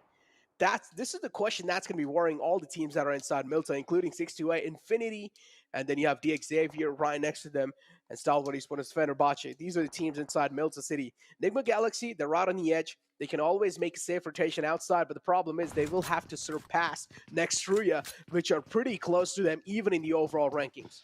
Yeah, look at this. Next Ruya, they got 2 buggies parked in that garage to keep those tires safe. So next Ruya, they're not only looking to defend their compound for this circle, but they're also being proactive, looking ahead to the next circles, and they want to keep these vehicles healthy and ready in that tool bag, another tool to use in the playbook just in case the circle does hard shift, or they want to use those vehicles as hard cover to build their own cover moving forward. So next Ruya, real heads-up player right there from them.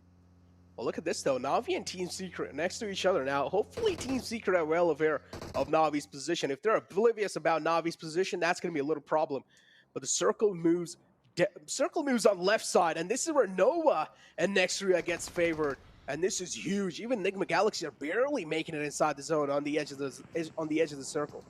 Yeah, Nova have been big chilling. They've been big chilling up in that spot for some time now. I don't think they necessarily need to move or will move. They might have some angles, though, on GodLike and Team Secret. You have to assume Na'Vi, they're going to look to make a play here. So Nova might be able to catch a whiff of that and possibly get some shots at third party. Here we go. The clutch card finds one from Na'Vi. Takes it taken care of, but instantly gets ran over by Meku. Oh, rubbing salt on the injuries. And Na'Vi, oh no. Meku, though, still got Matic real with the DP, uncomfortable. Yeah, but he's in such an uncomfortable spot. Matic trying his best to support his teammate, and he is able to do so. Finds a knockout. That's going to be buying so much time for Meku to comfort himself. And then Nitsume. So you got 2 DP just looking right into your guard tower. Jonathan, good luck defending this. Oh, no, but Jonathan is one of the best players out of India. Pretty sure he does need all the good lucks right now, at least. Matic taken down quite low with that nade. And for now, Matic, it seems like this time he's going to get third-partied by Nova. Yep. Guess what? Nova joining the fray as well. Maybe Jonathan getting a little help from Nova. As expected, look at that. Nova from behind, third party in this fight, making this push from Na'Vi even more challenging. So if Jonathan can clutch it out, Jonathan... Let's see,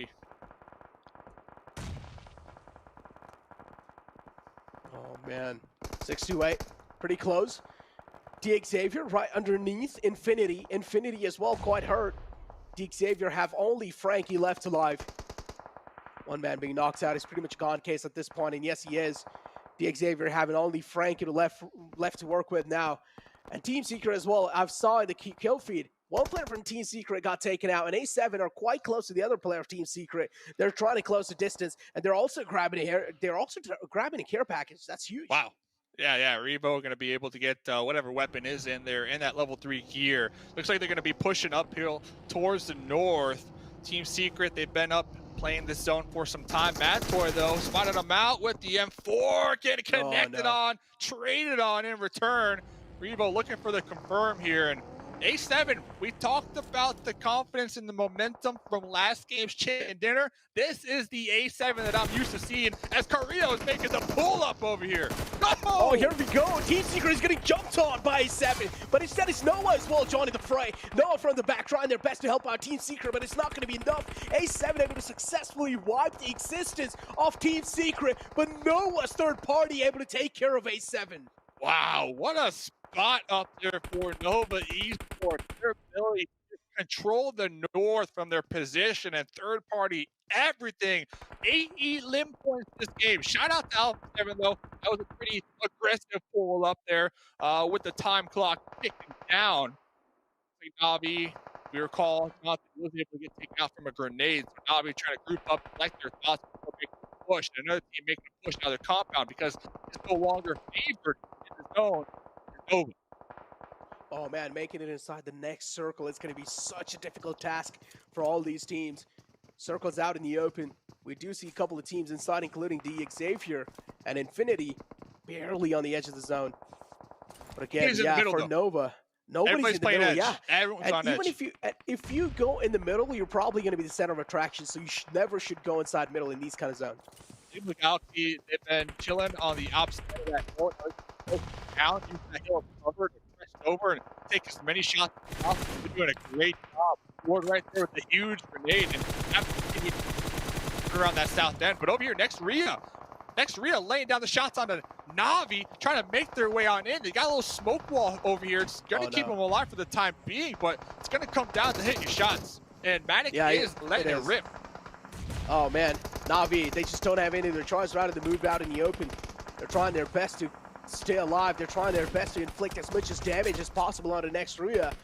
But it seems pretty impossible, at least for now. Frozen caught quite a lot of bullets. Kitsune taken down quite low, barely alive on a sliver of health. And here comes the run for the life. Matic trying his best to stay alive. He's making the run for the life. He's in the front. He finds one, but is he going to be able to find the second one? But no, instead next Ruya, they're in a spot over there in the south to their own.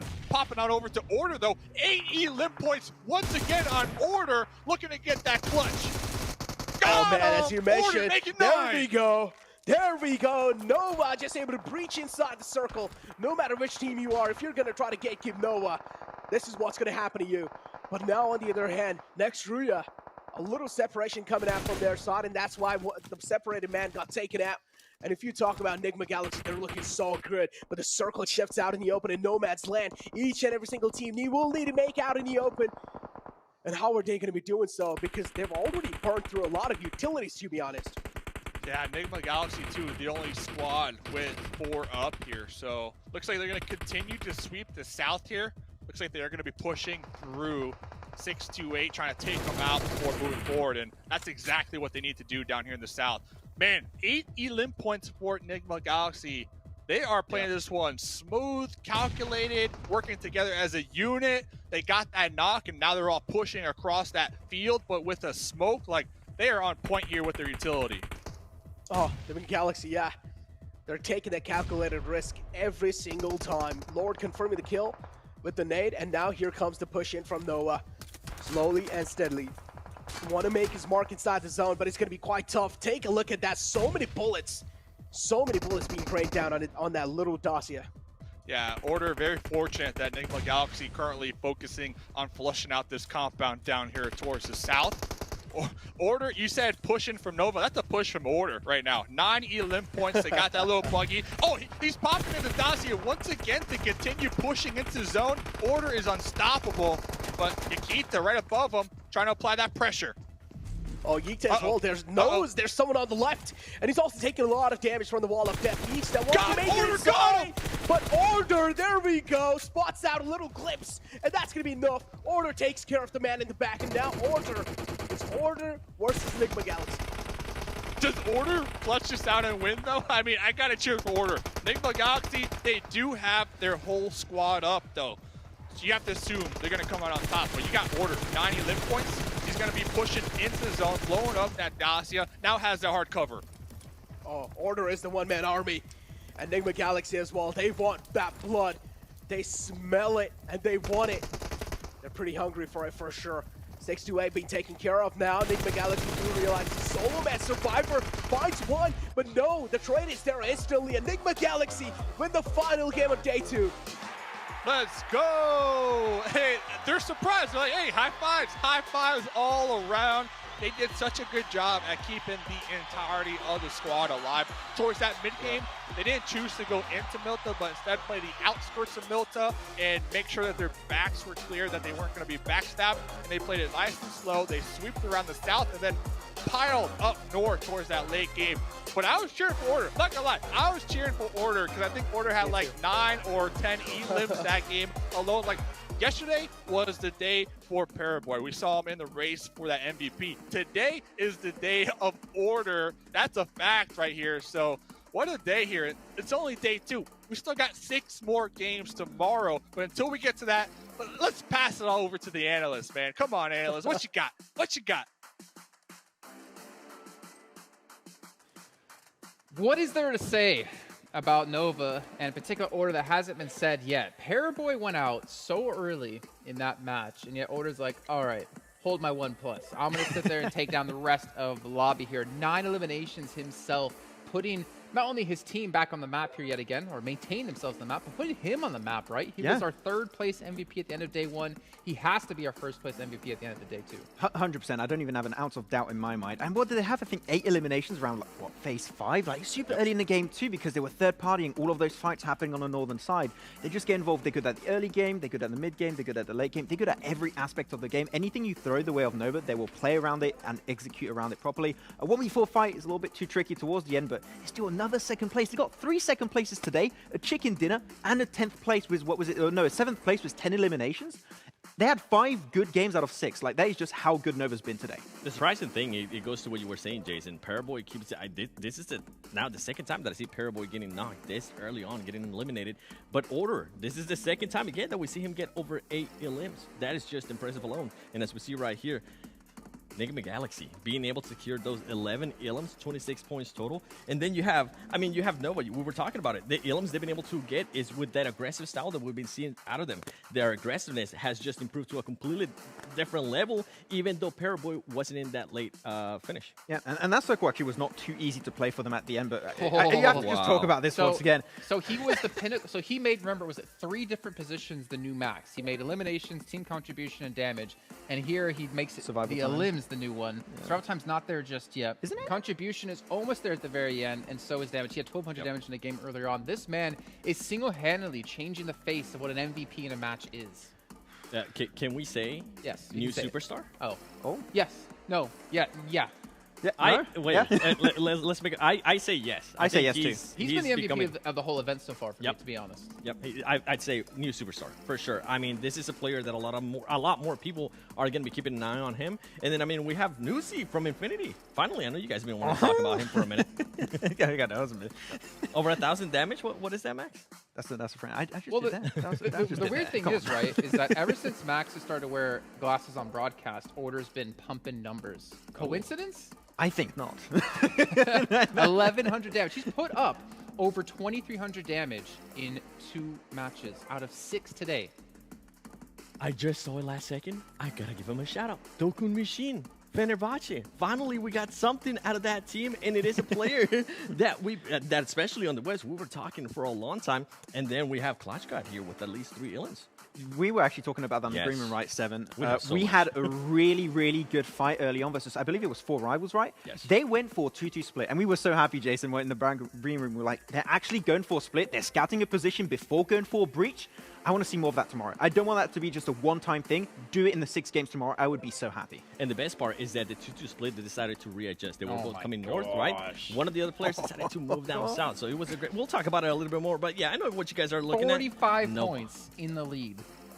They can have 2 0-point games and basically still be ahead of next Ruya. That was really quick math, Jason. Yeah, numbers. I was waiting for him to do it.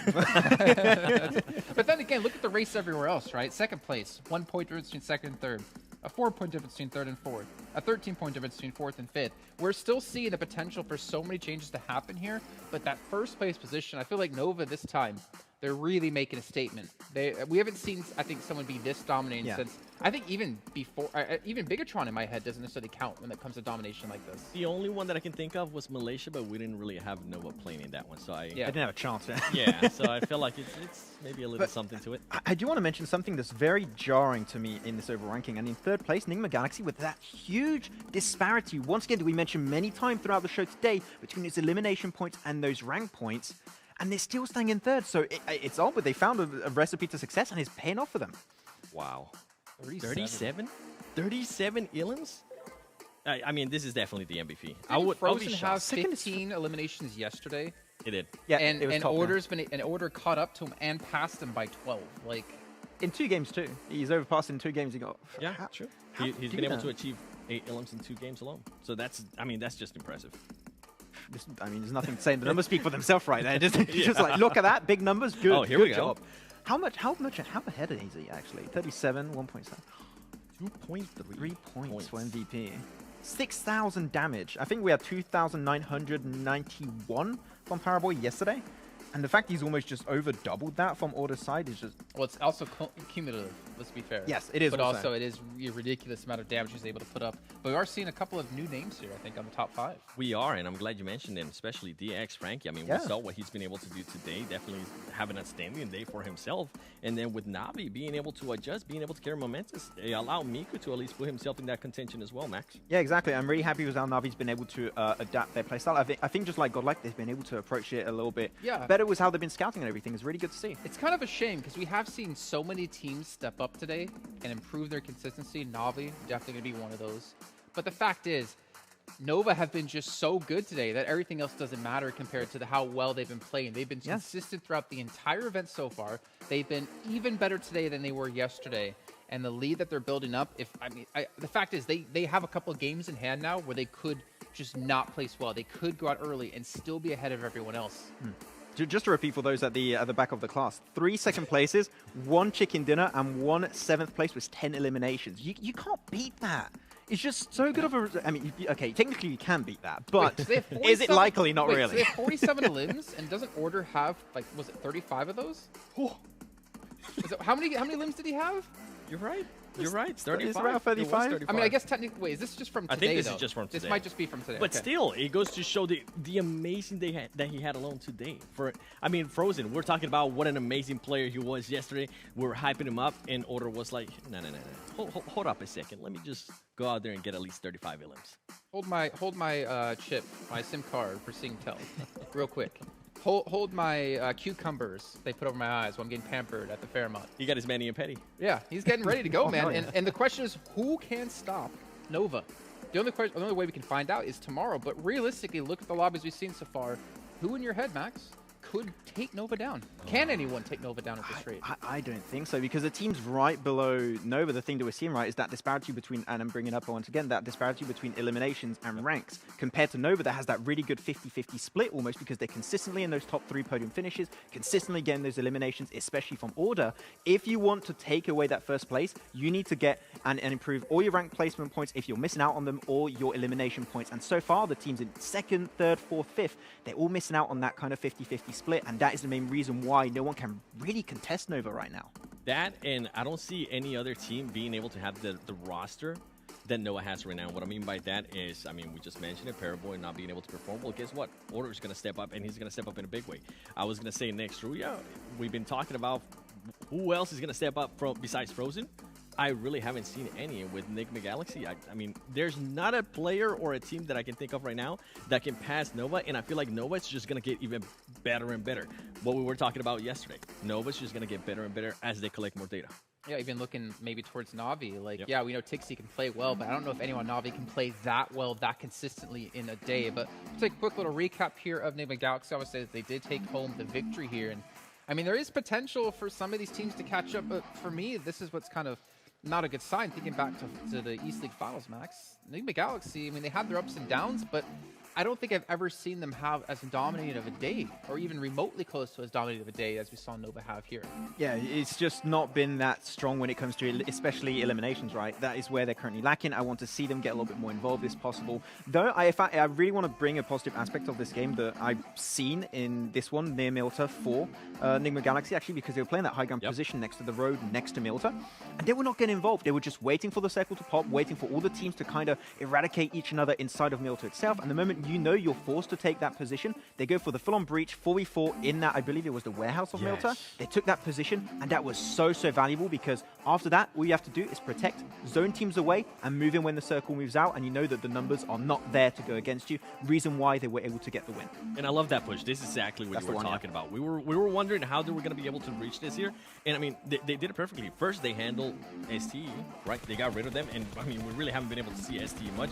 They got rid of them, and then they started worrying about the other team that was in that compound, and they made sure they tried their best to not lose any players. And this kind of reminds me a little bit of what we were seeing yesterday. Hopefully tomorrow we'll be able to see this a little bit earlier. If they did this towards the end, I mean, Nova's just going to be light years away from them. If they're able to do this early on tomorrow, I think they might be a team that might have a chance, Max. I think there's actually a part of the clip here we'll be able to see in just a few seconds time is the way also they use their utility. I don't know if you've paid attention to that, but they will pin the utility in such a way where they will break down all of the fights and all the angles teams had on them by just blocking out the vision potentially that Nova had on one side, the potential also next Ruya had on the side, like they're doing here, and taking only one team one by one to just break down fights, and then make sure you have the better opportunity because you have that man advantage. You mentioned 7. They remained as that 4-man squad, and they just overwhelmed every single team with sheer numbers, which is why they just take that win, and it just looks so easy at the end. Well, one team, as we are seeing here, Nigma Galaxy, that I kind of want to mention, that's not Nigma Galaxy, it's going to be Alpha 7. I figure, we saw this too.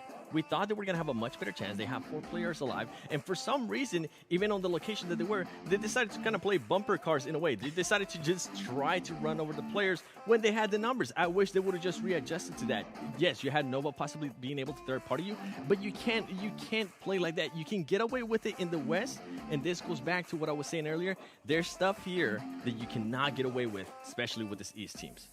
And the question now comes, not only do you have to play really well tomorrow, you either A, have to hope Nova play bad, or you have to hope B, you can beat Nova and then continue on in that match and pick up a lot of points. The thing is, Nova have to lose early in these matches, right? If you go head-to-head against them, you shouldn't be escaping with all 4 players left alive, meaning it's going to be even more difficult. But let's head over to an interview here before we close off the day. Hello everyone, this is post-game interview. I'm Karina, welcome back. And all of today's games have been played. It was so exciting. And now I want to interview our players. He is also the MVP of this round. Hello, Order. Hello, 大家好。Hello everyone, I'm Order. 好了，那其实我看到我们刚刚的比赛真的非常的精彩啊。那其实今天的整体的发挥都是不错的，而且目前我们暂时是居我们积分榜第1。所以 Order 觉得明天对于你们威胁最大的队伍具体是哪一支呢？You played all day and find yourself in the first place. And which team do you think poses the greatest threat to you tomorrow? 是自己吧，就是我们不管敌人打的有多好，我们就是把自己打好就行，就是自己不犯失误的话就行。I think maybe it's ourselves because whatever other team do what, we just be ourselves. 好的，谢谢。那其实呢，我们也看到了，目前我们其实队伍的整体发展的这个情况都是不错的。那么各位对于我们夺冠的把握，觉得有%多少呢？这个还没有到最后一把嘛，就是还是不确定的。还有很多因素吧，就是可能导致我们就是每场拿不到分啊什么的，然后可能敌人就是能拿很多分啊，然后也有可能就是有很多不确定的因素吧，就是还有别的队搞事情什么的。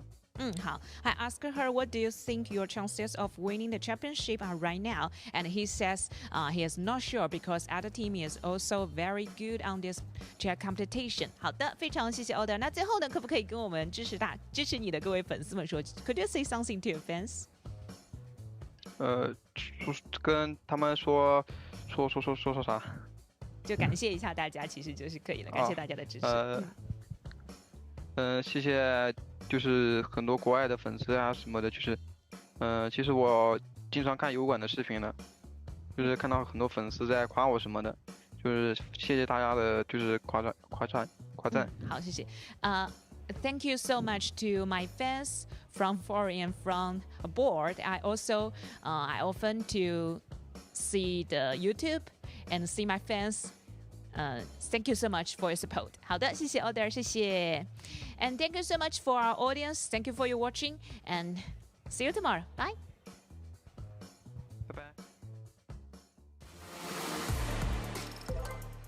And thank you, Tian Tian, as well for doing the interviews there, as we got to see Paraboy and Order today.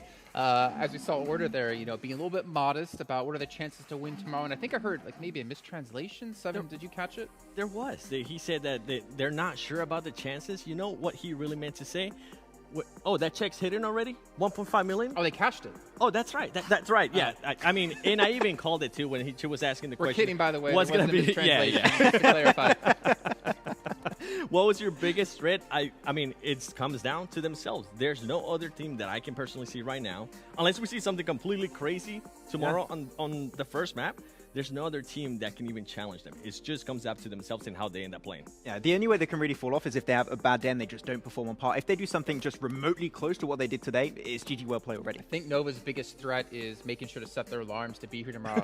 I mean, right now, the way they're going, they're looking phenomenal. But again, we still have one day of play yet to come. It's not like their job is done just yet. They can't quite cash that $1.5 million check. However, they're looking very good to do so. That's going to end off things here for today, but we have 6 matches to come at the exact same time tomorrow, so make sure you tune in yet again.